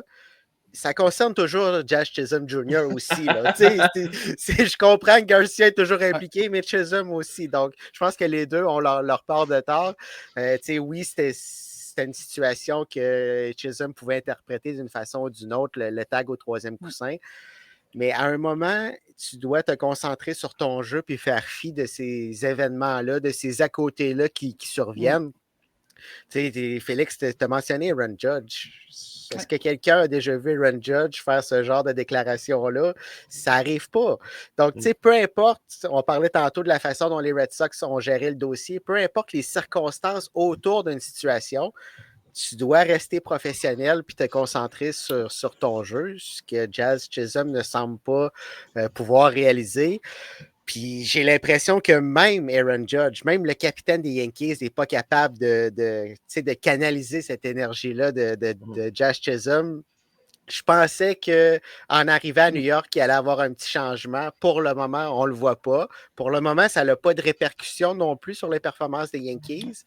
Mais je pense que quand même, on gagnerait du côté de New York à avoir un Josh Chisholm qui est pleinement concentré sur son jeu. Puis je pense que. Ouais, vas-y, Félix. Non, vas-y, bon. D'ailleurs, Félix, moi, je voulais te lancer. Josh Chisholm Jr., là, je veux juste être sûr, parce que moi, des fois, je suis mélangé un petit peu. Souvent, pas juste des fois, souvent. Josh Chisholm Jr., ça, c'est le joueur qui a critiqué Miguel Rojas parce que quand c'était une recrue à Miami, il y a des choses qu'il ne pouvait pas dire en tant que recrue. Puis c'est aussi le gars qui a dit à ESPN le dimanche soir, en n'étant pas concentré puis en faisant une erreur, que la recrue des Red Sox qui avait dit quelque chose, qui avait dit qu'il ne voulait jamais jouer pour les Yankees, ben lui, il ne pouvait pas le dire parce qu'il devrait se garder une petite gêne parce que c'est une recrue. C'est juste moi, là, tu sais, on dirait que je cherche de l'ironie, j'ai comme de la misère à la trouver un peu. Aide-moi donc à la trouver, Félix. Ah, je la trouve pas plus que toi, je suis pas bon avec ça, c'est pas... Non, on est tous pas bons, finalement. Non, mais tu sais, gars, c'est... Jazz, c'est une personnalité... C'est une personnalité excentrique. Hein. On l'a bien vu, puis c'est le genre de gars qui a ce swag-là, qui des fois, c'est trop. Puis, tu sais, Ronald Acuna aussi, c'est un autre genre de joueur qui est peut-être pas autant extrême, mais c'est le genre de gars qui, une fois par année, il va se passer une situation avec lui. Vraiment, là, tu sais, on est encore en train de gérer une affaire de bébé comme ça, là. Puis, écoute, c'est un excellent joueur, Jazz, tu l'as dit, puis je pense qu'il ne faut pas qu'il perde cette attitude-là, mais il faut qu'il apprenne à mieux la gérer. Je pense que c'est ça aussi des fois. C'est correct qu'il ait son swag. Mettons sa petite célébration de circuit, son petit Eurostep quand il arrive au marbre. Après, c'est super correct ça. Puis, de narguer un peu les autres joueurs, puis de se faire aller le marche patate. Pour moi, il n'y a aucun problème avec ça. C'est tout à fait correct. Mais des fois, il faut que tu sois capable de comprendre que, OK, là, on va juste respirer, on va laisser ça passer, c'est pas la fin du monde, puis tout va être correct, on va être encore là demain, il n'y a pas de problème, là. Puis des fois, c'est juste de respirer, puis dédramatiser certaines choses, je pense que juste ça l'aiderait vraiment beaucoup, puis tu sais, c'est quoi, ça fait 2 fois en quelques jours, le dimanche soir avec la recrue des Red Sox, puis Michael Garcia qui est arrivé, c'était mardi soir, ça, c'était lundi soir, mardi soir? C'était mardi. Mardi soir, c'est ça, fait que c'est comme 2 fois en 3 jours, je dirais, c'est beaucoup. Fait que, sans dire que c'est un problème ou quoi que ce soit, là, à un moment donné, on se calme, on respire, tout va bien, on est encore premier de la division, on respire, tout va bien. Puis c'est 2 fois 3 jours. L'autre fois d'avant, il est allé critiquer un officiel sur Twitter, a retiré son tweet. En plein match. En plein match, parce qu'il était rendu dans le vestiaire parce qu'il avait été expulsé. Ton point est excellent, Félix. Garde cette énergie-là sur le terrain. Garde ton swag sur le terrain. Le reste, là, à l'extérieur du terrain, là, c'est pas important. Garde ça sur le terrain. Si tu amènes toute cette énergie-là, ce swag-là, quand tu arrives au bâton, ça va être un joueur qui va être vraiment difficile à retirer. Ça va être un joueur qui va avoir d'excellentes statistiques, qui va jouer très bien défensivement parce qu'il est capable de le faire, il est capable de s'adapter. Mais souvent, il va sortir de sa game tout seul. Là. Sébastien, on conclut sur les Yankees. Le bon Marcus Stroman, qu'on avait oublié, qu'on avait... c'est bien dit. C'est comme Gleyber Torres, ça. On va en parler de Gleyber, il joue pour une bonne équipe. Non, écoute, Marcus Stroman, donc, on l'avait oublié un peu, il était blessé, il a lancé 3 départs cette année, 9 manches et 1 tiers. Il est donc à 130 manches et 2 tiers d'atteindre son plateau de 140 manches pour avoir une option pour l'an prochain. Tranquillement, pas vite. Tranquillement, pas vite. On s'entend qu'à ce point-ci, il ne l'aura pas. Et là, soudainement, comme l'option n'est plus en jeu, monsieur est prêt à aller jouer en relève. Ça, mon homme, ça, c'est un joueur d'équipe. Oh, oui, vraiment. Ça, c'est comme quand tu es au Monopoly puis il ne te reste plus rien. Puis là, oui, finalement, moi, je suis bon pour proposer des deals quand je suis à sec au Monopoly. Là. Exactement. Je vais faire une affaire. Je vais te payer 75% sur ton chemin de fer. Puis je suis le maître là-dedans. Tout le monde m'aille. Oui, c'est ça. Puis d'après moi, Brian Cashman et Ron Boone, ils sont pas assez dupes pour rentrer dans ces négociations-là. Non, ils sont assez dupes pour y donner 37 millions de dollars garantis, mais pas assez dupes pour rentrer dans tout ça. Là. Excellent point, ça, Charles. Merci, ça t'arrive rarement, mais là, c'était bien placé. Mais non, c'est ça. Il n'y a plus aucun pouvoir de négociation. Il n'y a plus de place dans la rotation partante, surtout que Louis Hill va revenir à un moment probablement au mois de juillet.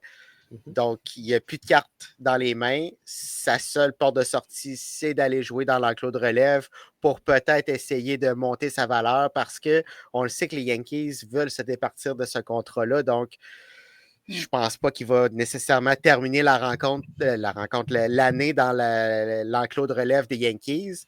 Mais sa seule porte de sortie pour le moment, c'est d'aller dans cet enclos-là et d'essayer de bien performer parce que à moins d'une blessure dans les prochains jours, semaines, il n'y a aucune chance que Marcus Stroman revienne dans cette rotation partante. Félix, en parlant de revenir dans la rotation partante, Shohei Ohtani qui s'approche d'un retour. Maintenant, ses chances de lancer avant le match des étoiles ne sont plus de 0. Elles sont plus élevées que 0, selon son gérant. Ça veut dire qu'il ne lancera pas avant le match des étoiles, mais ça ne veut pas dire. Il faut le mettre au conditionnel un peu. C'est ça que ça veut dire. Face à part, cas difficile à gérer parce qu'il ne peut pas juste aller lancer des matchs de réhabilitation dans les mineurs parce qu'il est Shohei Ohtani et tu as besoin de son coup de bâton. Fait qu'il va lancer des matchs simulés jusqu'à l'éternité, jusqu'à temps qu'il se sente prêt, j'imagine. On a de plus en plus besoin de Shohei Ohtani. Tu sais, en 2024, c'était un luxe. Puis tu te disais, ben écoute, de toute façon, il va se remettre de sa blessure, c'est une chose.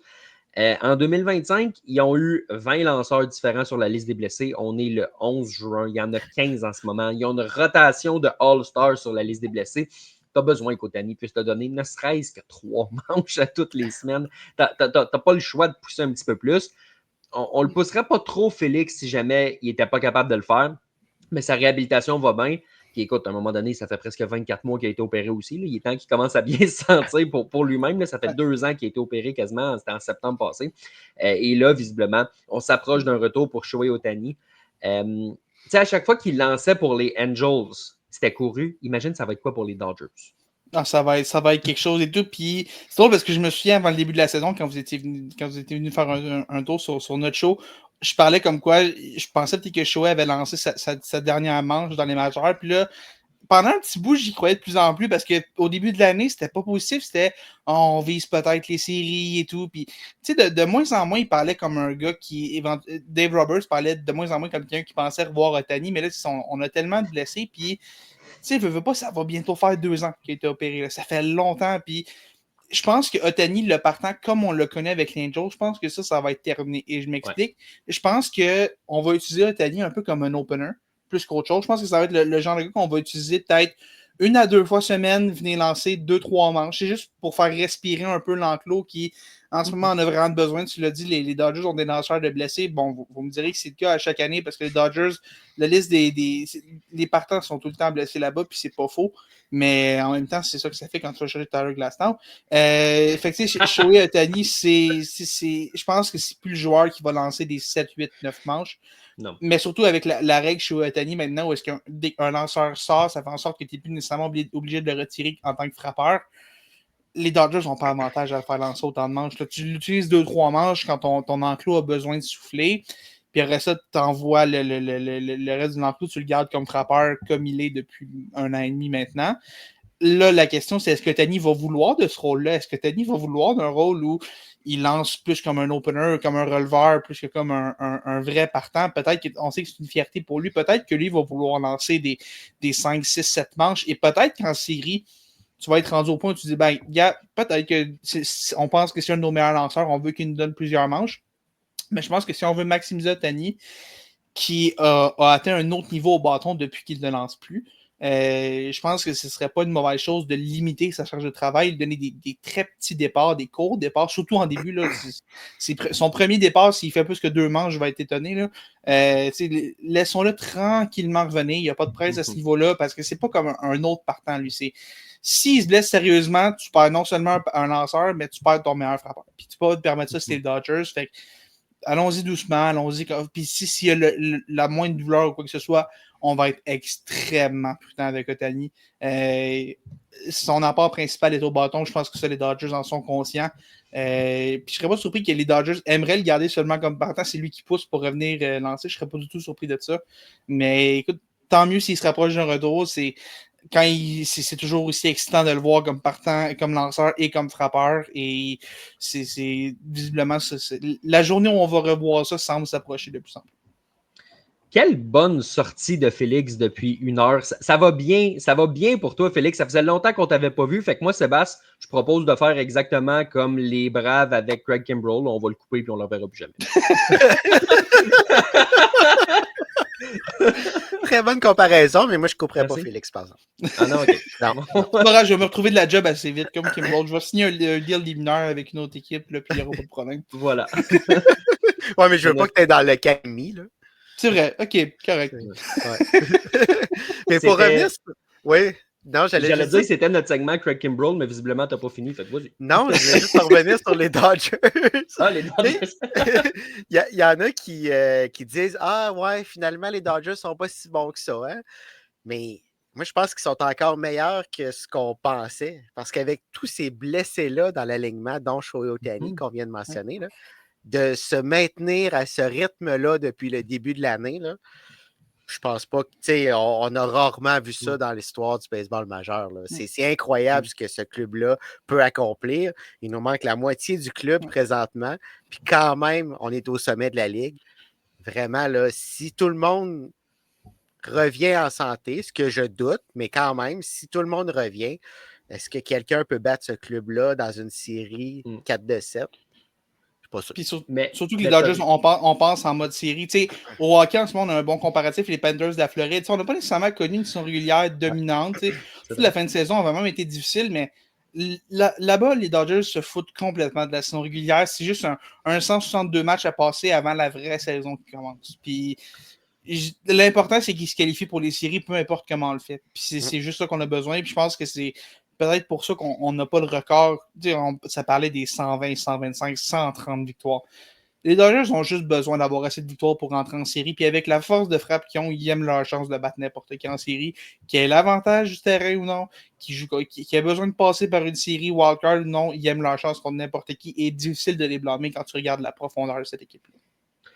Tu as raison, Sébastien, quand même, de dire ça, parce que tu regardes chez les Blue Jays, là, ils ont perdu en début d'année Max Scherzer, qui avait lancé 9 matchs l'année d'avant, puis qu'on savait qu'il allait se blesser, puis ah mon Dieu, ça prenait tout pour tenir cette rotation-là.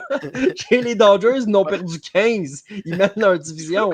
Ils n'ont perdu 15, ils sont au sommet des Power Rankings, maudits. Ils n'ont perdu 15 qui sont meilleurs que Max Scherzer, là. Oui, c'est ça.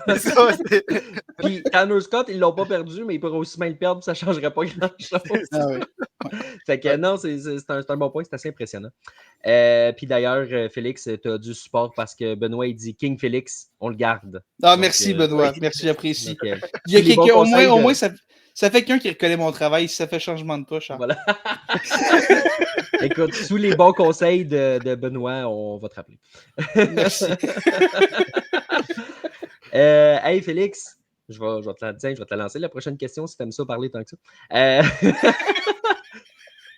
Corbin Burns, c'est en voulant une blessure justement en Arizona, que on parle d'une blessure qui peut faire en sorte que tout s'écroule. Et pas de Corbin Burns là-bas. Ma sous-question, c'est Zach Gallen, il a fini où la saison? Là? Je veux dire, ça va être compliqué pour les Diamondbacks de l'Arizona de se maintenir dans tout ça. Puis la difficulté quand un lanceur tombe au combat à ce point-ci de l'année, c'est qu'il y a des maudites bonnes chances qu'on le voit juste en 2027. Parce qu'il est peut-être déjà trop tard pour sa saison 2026, ou à moins qu'il lance quelques manches, qu'il revienne puis qu'il lance 1-2 manches ici et là, mais ce sera pas. On le revoit en 2027, le Corbin Burns, c'est pas plus compliqué que ça. Voilà, puis tu disais que tout s'effondre. Le show de carte n'a pas grand-chose en Arizona en partant. L'équipe qui accumulait les défaites crève-cœur, on n'avait certainement pas besoin de perdre Corbin Burns en plus. Ça fait mal. C'est sans dire que ça met automatiquement fin à la saison des Diamondbacks, qui sont ils ont été une belle surprise en 2023, puis l'an passé ont été éliminés de manière assez crève-cœur. Le jour après la fin de la saison régulière, c'était assez particulier, ça. On avait des grosses attentes. On avait signé Corbin Burns, on espérait que des gars reviennent en force, puis c'est vraiment dommage. Corbin Burns a pris la décision d'aller là-bas, voulait signer en Arizona et a signé là-bas. Personne n'attendait les Diamondbacks dans cette course-là, puis c'est une équipe qui, depuis quelques années, bat des records de masse salariale aussi, de sa propre masse salariale à elle. C'est pas quelque chose qu'on a l'habitude de voir, des aussi grosses masses salariales du côté de l'Arizona. Et là, on bat nos records personnels et ben, malheureusement, la blessure de Corbin Burns fait un peu tout chavirer les plans. Charles, tu l'as dit, va manquer le reste de la saison, possiblement en 2026 au complet. Fait que non seulement cette année, on ne s'aide pas, mais on ne s'aide pas pour 2026 non plus. Là, on a de la job à refaire. Zach Gallen qui devient joueur autonome. Et je serais vraiment pas surpris qu'il finisse la saison ailleurs. Même chose pour Eugenio Suarez, qui a une grosse saison au niveau de son nombre de coups de circuit. Je pense que veut pas. Ça se peut qu'on ait à démanteler une partie de ce qu'on a en Arizona. On a quand même certains bons joueurs. On a des Corbin Carroll, on a des Lourdes Gurriel. On a quand même un certain groupe à partir duquel on peut construire pour les prochaines années. Mais je pense qu'il va falloir démanteler au moins une partie de ça pour essayer de penser un peu plus à 2027 qu'à 2025 et 2026.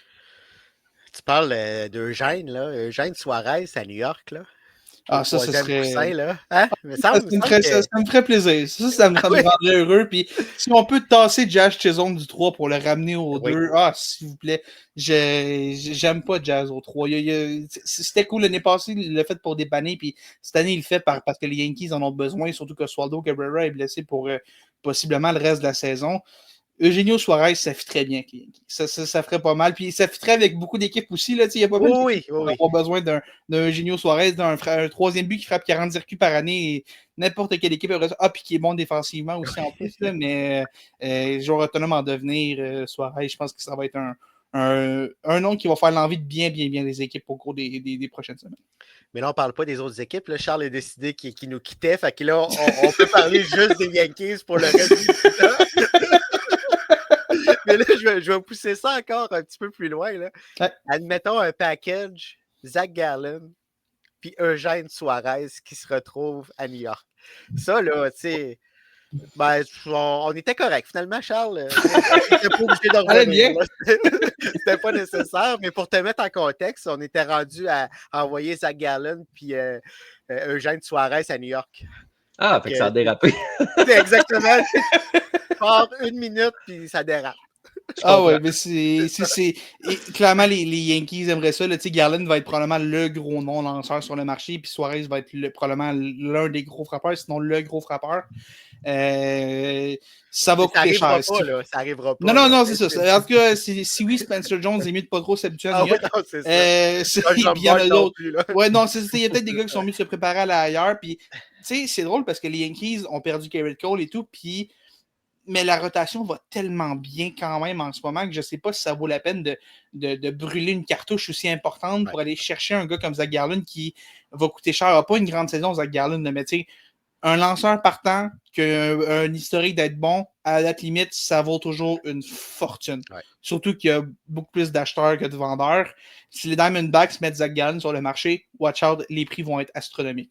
Fait que ça va coûter vraiment cher. Je pense que les deux ensemble, c'est peut-être irréaliste, à moins que les Red Sox aient envie de se départir d'un ou deux membres du Big Tree, là.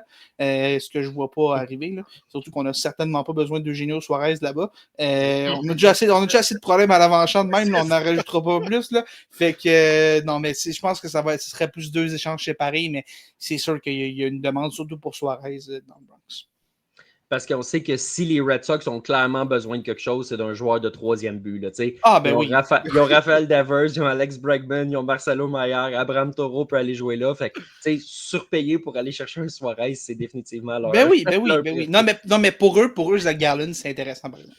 Ben, c'est ça que j'allais dire. Un lanceur, ça peut l'être. Là, parce que Walker Buehler, je suis pas bon puis je suis pourri. Là, c'est beau de le dire devant les médias, correct. Là, félicitations pour ton auto-évaluation, mais à Star produit. Là, on fait le bonheur de tout le monde. Suarez avec les Yankees, Gallen avec les Red Sox. Tout le monde est content, tout le monde a ce qu'il veut. Puis les deux qui s'aiment pas, ben, ils ont chacun un nouveau joueur avec quoi s'amuser pour quand ils vont inévitablement s'affronter en série parce que les Red Sox vont trouver le moyen de se qualifier. Non, mais c'est ça que j'allais dire. Comme ça, les Red Sox vont pouvoir pas se qualifier, mais encore plus décevant. Oh. Ils vont peut-être pouvoir en gagner 84 cette année. Oui, c'est ça. Hey Sébastien, Denzel Clark, là, défensivement parlant, y a-t-il quelque chose qui... Il est bon. Tu sais, je veux dire, il frappe probablement pas pour son poids, mais je veux dire, sinon, à part de ça, si on oublie ce petit détail-là, tu sais, s'il y avait un frappeur désigné, mais tu sais, tu frappes pas et tu joues défensivement, là, candidat numéro 1. Un défenseur désigné, ça serait Oui, pas c'est pire. ça. Ça serait lui. Parce que lui est capable de s'asseoir sur une clôture au champ puis d'attraper une balle. Là. Ouais, ça, c'est des choses qui arrivent. Là. Puis il est capable de le faire 2 fois. C'était pas un accident de parcours. Là. Non, c'est ça. Il est vraiment capable de le faire consciemment sans avoir besoin de dame chance. Mhm. Défensivement, c'est extraordinaire ce que ce gars-là peut accomplir. Comme tu l'as mentionné, malheureusement, le coup de bâton ne va pas nécessairement avec.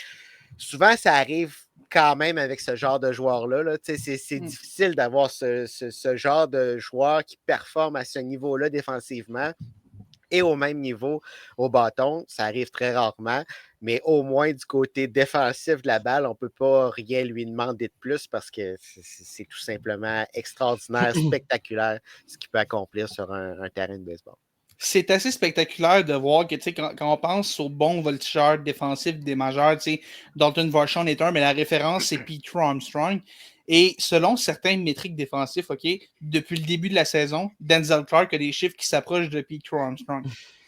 Denzel Clark est dans les majeurs depuis 2 semaines.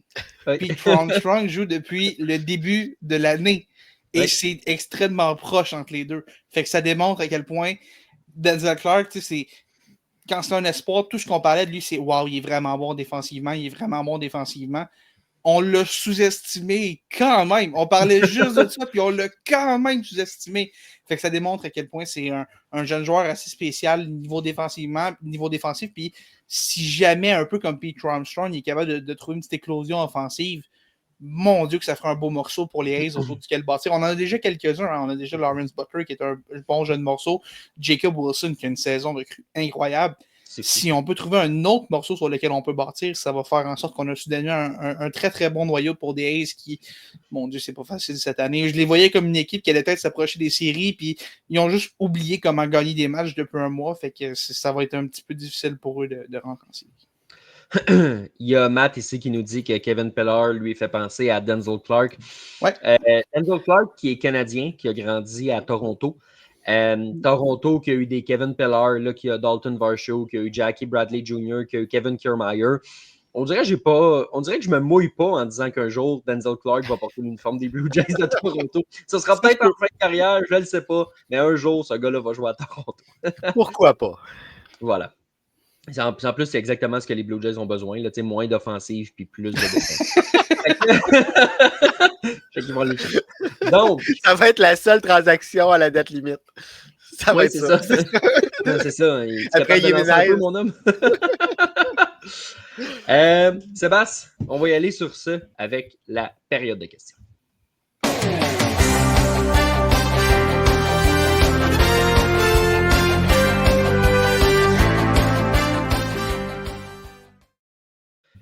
Félix, cette question-là de Matt, on dirait qu'elle a ton nom décrit dans le front. En plus, c'est d'un joueur de qui tu viens de parler dans la dernière minute. Quel joueur est le plus important pour les Cubs? Petro Armstrong ou Kyle Tucker? C'est vraiment intéressant comme question parce que c'est 2 joueurs qui ont tellement une grosse saison. Puis, je vais répondre comme ça. Okay? Je pense qu'en ce moment, le joueur qui t'offre le plus de valeur entre les deux, c'est Petro Armstrong pour le simple fait qu'offensivement, il n'est pas très loin, même quasiment supérieur à ce que t'apporte un Kyle Tucker.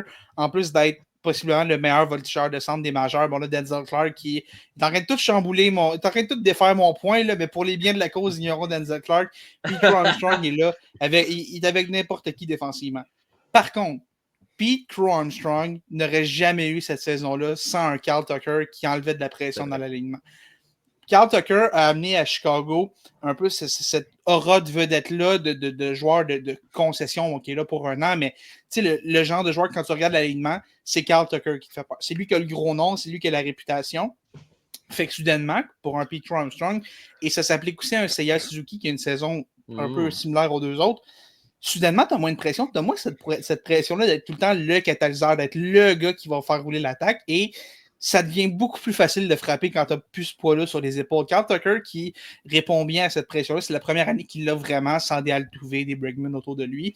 Kyle Tucker qui fait vraiment bien le travail à ce niveau-là. Mais le fait d'avoir Kyle Tucker élève Petro Armstrong. Fait pour moi, Petro Armstrong est peut-être le plus important des deux, mais sans Kyle Tucker, Pete Armstrong serait pas ce qu'il est aujourd'hui. Fait que je vais dire Carl Tucker pour la simple et bonne raison que cette version-là de Pete Armstrong existe difficilement sans Carl Tucker. Quelle bonne réponse. Et t'as même pas idée à quel point ça s'en vient.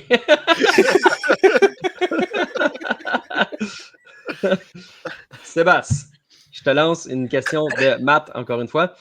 Si Jaren Duran est disponible pour une transaction, quelle équipe pourrait être intéressée et l'échanger, ça pourrait être contre quoi? Il y a le nom des Padres qui revient parce qu'ils ont besoin d'un voltigeur de centre, puis parce que les Padres, là. Ben oui, pourquoi pas. Je pense aux Phillies également. On a besoin de renforts au champ extérieur depuis. Tu sais, ça date pas de cette année, là. On en a besoin depuis quelques années. J'ai l'impression que ça pourrait être un bon fit à Philadelphie. Qu'est-ce que ça va coûter? Je ne sais pas comment le marché va se développer d'ici la date limite des transactions. Souvent, ça prend un petit peu une transaction baromètre qui va un petit peu dicter le reste de cette date limite. Donc, je ne sais pas pour ce qui est du prix, mais moi, je le verrais atterrir avec les Phillies qui, là, ça ne va pas très bien par les temps qui courent, mais on a quand même les éléments en place pour penser faire un bon bout de chemin. On a cette expérience-là qui est en place aussi. Il faut ajouter des pièces, ça, il n'y a aucun doute. Puis il n'y a aucun doute aussi qu'on va le faire d'ici cette date limite. Donc, si j'avais à mettre un vieux 2, ce serait les Phillies en ce moment, mais les Padres aussi, ça peut être une possibilité. Je pense que ça risque d'être un club de la Ligue nationale. Est-ce qu'il va être échangé, c'est ce qui est en dit, là? Est-ce qu'on est sûr que les Dodgers ne vont pas se mettre le nez là-dedans? Parce que si un gros joueur qui est disponible, moi, je vais jusqu'à temps que ce ne soit pas le cas, je vais surveiller les Dodgers comme une équipe qui. Ils n'en ont pas de besoin. Mais pourquoi pas? Mais ça, c'est sous-entendu. On ne les mentionne même pas. Oui. Ils sont là. Ils sont juste là. Hey, dans le même esprit, les Mariners, là, penses-tu que Jerry Dipoto va regarder ça d'un œil averti et dire ça a l'air le fun ce derby-là? Ben non, il va sauter dedans. Ça fait quoi? Ça fait 2 semaines qu'il n'a pas fait d'échange. Il a commencé à le gratter un peu. Il a besoin de son fixe dans pas long. Hey, lui, sérieusement, les Padres et les Mariners, on devrait les mettre dans une pièce. Là. On devrait mettre Preller et Dipoto ensemble dans une même pièce. Puis je pense qu'il ferait un échange aux 20 minutes. Juste pour le thrill de faire un échange. Ça serait le même joueur qui passerait d'un à l'autre.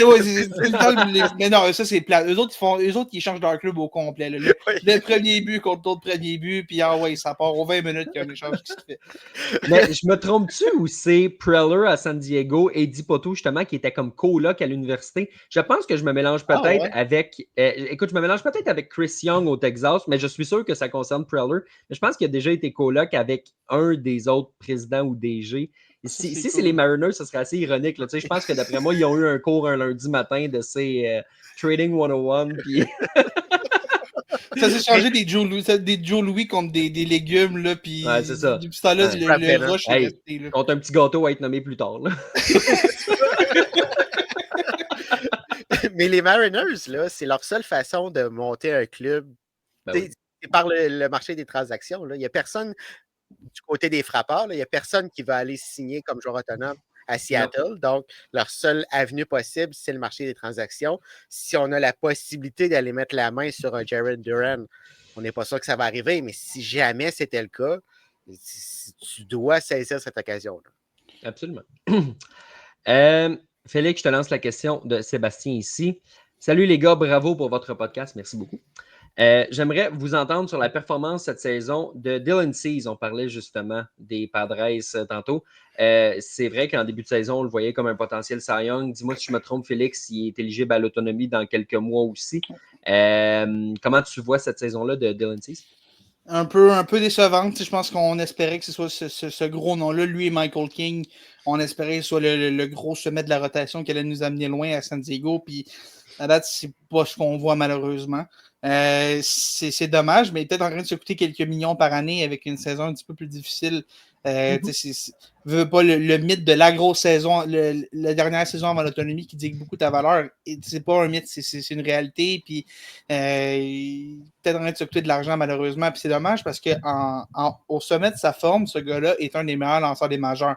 Talent pur, ce gars-là est vraiment, vraiment incroyable. Puis on l'a vu, a lancé un match sans point de coup sûr avec les Padres, puis a eu des très bonnes saisons dans les dernières années. Il y a une année, même, il chauffait Justin Verlander pour un Cy Young quand il était avec les White Sox à l'époque. Fait que, il y a un excellent lanceur là-dedans, mais puis, il y a encore le temps de se reprendre. Là. La saison est encore relativement jeune. On arrive à la mi-saison bientôt, là, mais il y a encore du temps, il y a encore une demi-saison et tout pour se placer et tout, mais est-ce qu'il est déjà en train de penser à son prochain contrat? Est-ce que ça commence à y jouer dans la tête? Peut-être que c'est un facteur. Mais les Padres ont besoin que Dylan Cease redevienne le Dylan Cease qu'on le sait capable d'être parce que sans ça, on n'ira pas loin en série si on fait des séries.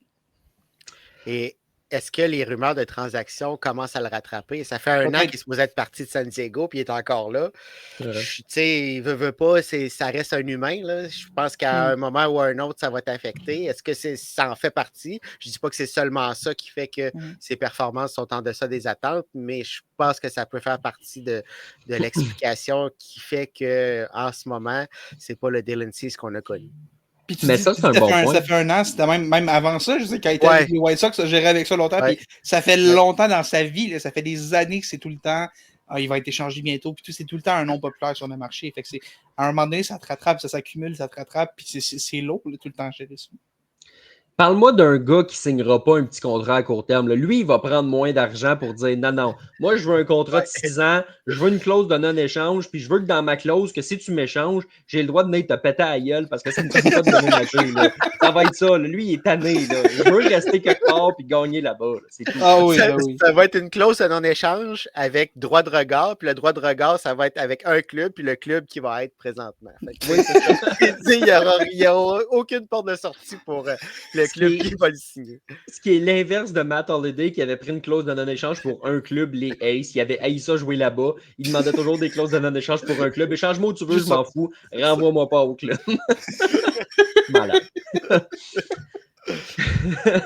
Sébastien, on a une question de Matt ici qui nous demande qui aurait cru que les Giants et les Dodgers auraient la même fiche aujourd'hui? Parlons de cette saison des Giants de San Francisco. J'avais pas ça dans ma boule de cristal, là, cette saison-là, pour les Giants. Je parlais à Simon Holmes, qui nous écoute peut-être en ce moment et que je salue, qui disait qu'on dirait qu'il ressentait les vibes de 2010 avec les Giants. C'était un club sous-estimé qui est comme en train de monter, puis Buster Posey qui est impliqué, évidemment. Mais ça va bien pour les Giants. Oui, vraiment. Je les avais placés en avant des Padres, mais je ne m'attendais pas à ce que... Ouais, non, c'était pas pour ça, mais tu sais, je m'attendais à ce que ça aille quand même bien à San Francisco, mais à ce point-là, jamais. Je les plaçais derrière les Dodgers, derrière les Diamondbacks dans cette division-là. Donc, vraiment, c'est extraordinaire ce qui se passe. Buster Posey, je vais revenir à ça. Buster Posey amène quelque chose qu'on n'a pas vu dernièrement chez les Giants. On a changé la philosophie de ce club-là, l'aura autour de Posey. Il y a un virage qui est en train de s'effectuer. Ça commence dès cette année, mais je pense que les années futures vont être encore plus reluisantes à San Francisco. On est en train de bâtir quelque chose de beau là-bas. Puis ce qui est drôle de San Francisco aussi, c'est que les deux grosses signatures qu'on a faites pendant la saison morte, William Dames et Justin Verlander, produisent pas tant que ça. Les deux, c'est extrêmement ordinaire et on gagne quand même. Je veux dire, c'est la même équipe que l'année passée, à part ces deux acquisitions-là qui sont ordinaires. À part Wilmer Flores, qui a lui aussi commencé à mettre de quoi dans ses Cheerios, qui clairement ça y fait bien. Là. Je sais pas qu'est-ce qui a autant changé la donne. C'est pareil, Young Holy qui est revenu aussi de blessure, il était pas là, c'est vrai qu'il y a eu ça aussi quand même, là, mais c'est particulier comment les Giants, ça a reparti comme ça. Puis, c'est pas une équipe qui a beaucoup changé. Puis les améliorations n'ont pas vraiment un énorme impact, mais on gagne vraiment plus que l'an passé. Puis la grosse différence, je commence à penser que Buster Posey a fait un deal avec le diable à un moment donné. Puis il peut pas être impliqué dans une mauvaise saison des Giants. Je pense que c'est ça le deal qu'il a fait, là, parce que la dernière saison qu'il a joué, c'est 2021. Puis c'est l'année où est-ce que les Giants, il avait l'air de tricher tellement ça sortait de nulle part leur grosse saison qu'ils relançaient des carrières. Leur équipe au complet était faite de gars qui relançaient leur carrière de nulle part, puis qui avaient des années qui n'avaient pas de bon sens. C'était surréel cette année-là. Puis je pense que Buster Posey a eu un deal avec le diable. Je pense que c'est ma meilleure piste de solution. En fait, je pense pas qu'il y a un deal avec le diable. Je pense qu'il a dit à quelqu'un, regarde, nous, selon Max Muncy, on est les seuls vrais rivaux Oui. des Dodgers. Ça Peut-être. prend quelqu'un pour les arrêter. Donne-moi les ressources. Il y a juste moi qui peux le faire. Il y a quelqu'un qui a fait deal. Peut-être. Félix, je te lance la question. Sébastien, tu renchériras après. Quel superstar préféreriez-vous avoir pour les 10 prochaines années? Shohei Ohtani ou Aaron Judge? 10 prochaines années, j'imagine Ouais. qu'on considère l'âge aussi. Là. Aaron Judge qui est quand même un petit peu plus vieux. Là, les frappeurs de puissance, ça ne vieillit pas toujours bien. Mais la question est intéressante. Frappeur de puissance, tu parles du gars qui est proche de frapper pour 400 cette année. Là? Oui, lui aussi. Oui, c'est Joey Gallo des temps modernes. Là. Il se rattrapera avec sa défensive. Là. On le veut en série mondiale à quel Ouais. point là, il attrape tout. Il attrape tout. Bon, t'étais. Hey, c'est reste quand même la meilleure défensive que Shohei Ohtani, qui n'a pas joué en défense depuis très, très, très longtemps. Mais écoute, c'est intéressant parce que ça, les 10 ans, c'est deux gars qui veulent pas, sont quand même dans la deuxième moitié de leur carrière et qui, j'ai envie de dire que dans 10 ans, les deux seront plus dans les majeurs. Peut-être qu'ils vont être à la retraite depuis 2-3 ans déjà. Bon, Ohtani a encore un contrat pour cette année et les 8 prochaines. Je sais, sérieux, c'est une bonne question parce que je pense que Judge va peut-être avoir un.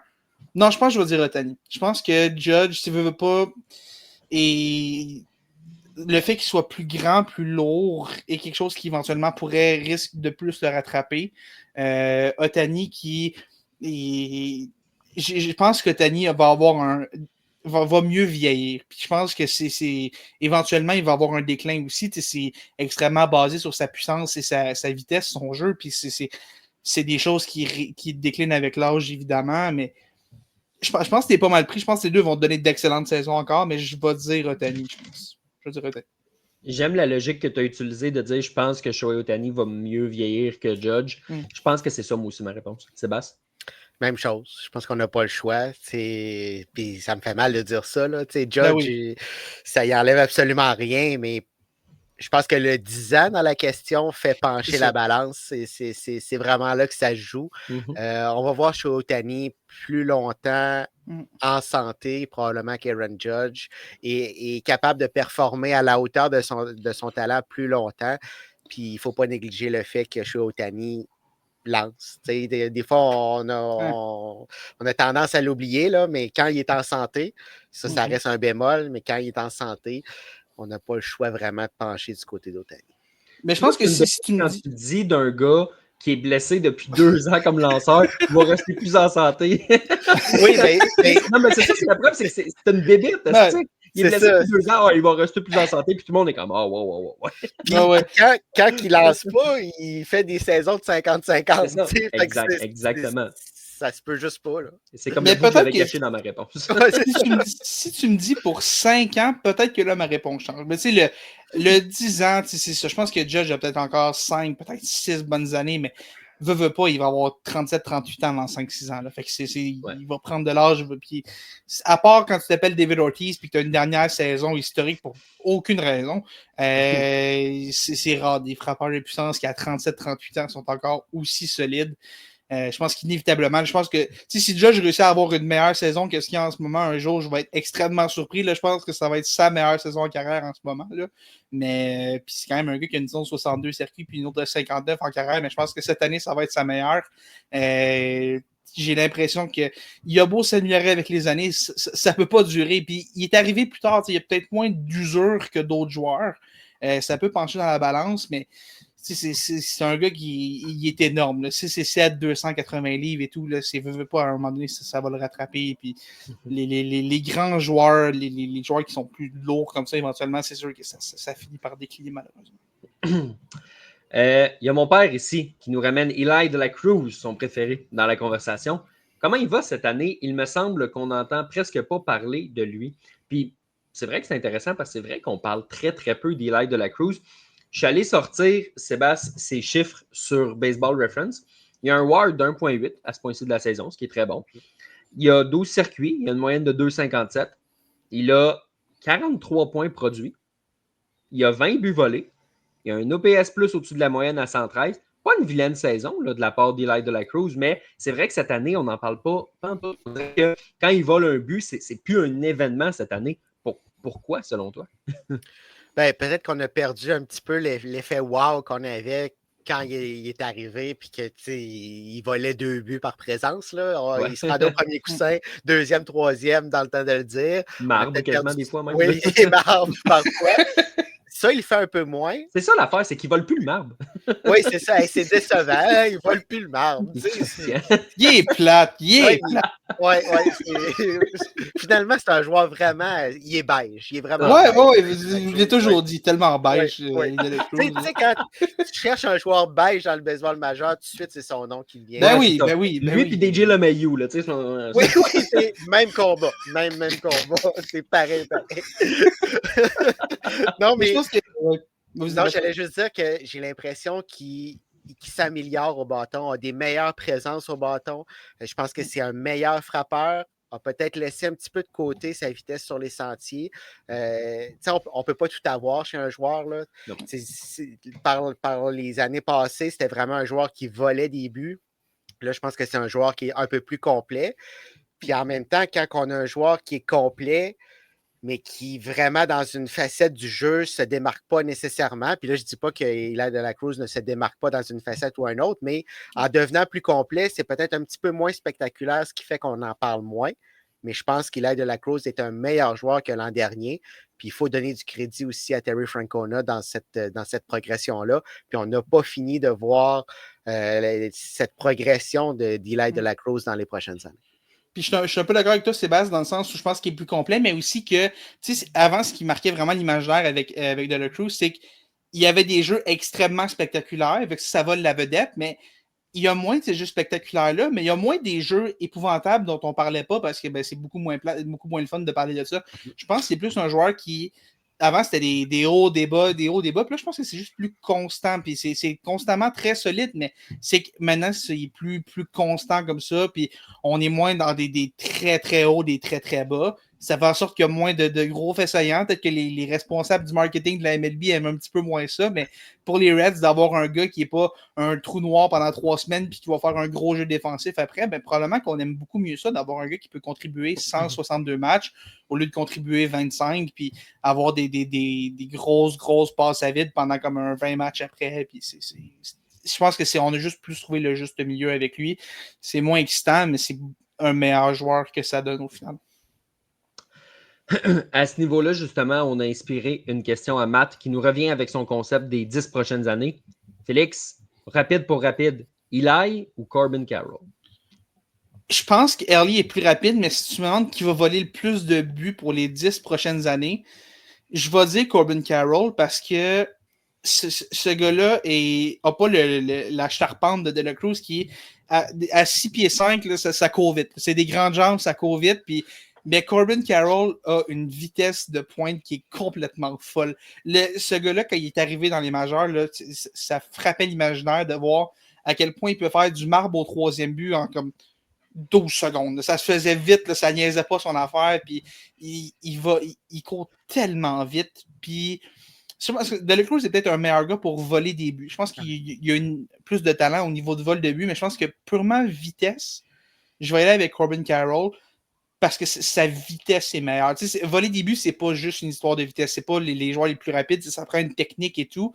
Puis je pense qu'à ce niveau-là, De La Cruz en a une meilleure que Corbin Carroll, même si Carroll en a pas une mauvaise non plus. Là. Puis je pense que Corbin Carroll est juste une petite coche plus rapide. Je pense que c'est comme ça que je répondrai à ta question. Corbin Carroll peut-être moins spectaculaire, mais plus efficace. Exact. Oui, puis ton point, Félix, c'est excellent. Tu l'as dit, du marbre au 3e coussin, ça va être Carroll. Un vol de but, ça va être Eli. Tu sais, j'ai rien à ajouter à ça. On dirait que c'est des vitesses qui sont différentes. Il faut choisir, mais vitesse pure, je vais y aller avec Carroll, comme tu l'as mentionné. Pour voler un but, par contre, il n'y a pas beaucoup d'égal à Eli de la Cruz. Juste le fait qu'il est tellement grand, ça fait en sorte qu'il a des bras plus longs, puis ça donne un petit avantage pour te rendre au but plus rapidement. Il est quasiment déjà au 2e but. Là. Il se couche, il y a pas mal la moitié du chemin de fait. Là, fait que... il y a des joueurs, ils plongent, puis des fois, tes voix sont comme à 4 pieds du but. Ben, lui, il peut plonger 3 pieds en avant, puis... ben oui. Il est bâti sur un frame différent. Il est 2 joueurs impressionnants, quand même. Ben oui. Messieurs, Merci beaucoup d'avoir été là, Félix. Écoute, soit on te DFA, soit on te réinvite. On n'a pas décidé encore, mais ça s'est bien passé. OK, il n'y a pas de milieu, hein? Ben, moi, j'ai appris C'est- l'école non. Alex Antopoulos. Ben, un gros merci les boys pour l'invitation, puis n'importe quand vous me rappelez, ça me fait toujours plaisir de venir ici. Yes. Merci, Félix. Merci à tous les auditeurs qui nous écoutaient en live les mercredis 20h, YouTube, Twitter, Facebook et qui viennent nous poser des questions, qui viennent interagir avec nous. C'est toujours super intéressant. Puis sinon, Sébastien, bien évidemment, ceux qui veulent nous écouter dans un format podcast plus traditionnel, c'est aussi possible de le faire. Oui, exactement. Sur les 3 plateformes que tu viens de mentionner, sur toutes les autres plateformes de podcasts plus traditionnelles et bien sûr sur notre site web Passion MLB en compagnie de nos textes qu'on publie chaque jour sur l'actualité de la MLB. Sébastien, merci beaucoup aussi à toi d'avoir été présent ce soir. Merci à moi d'avoir été présent pour la majorité du podcast. Donc, on se dit les joies du live. On se dit à la semaine prochaine et je vous souhaite une excellente semaine de baseball.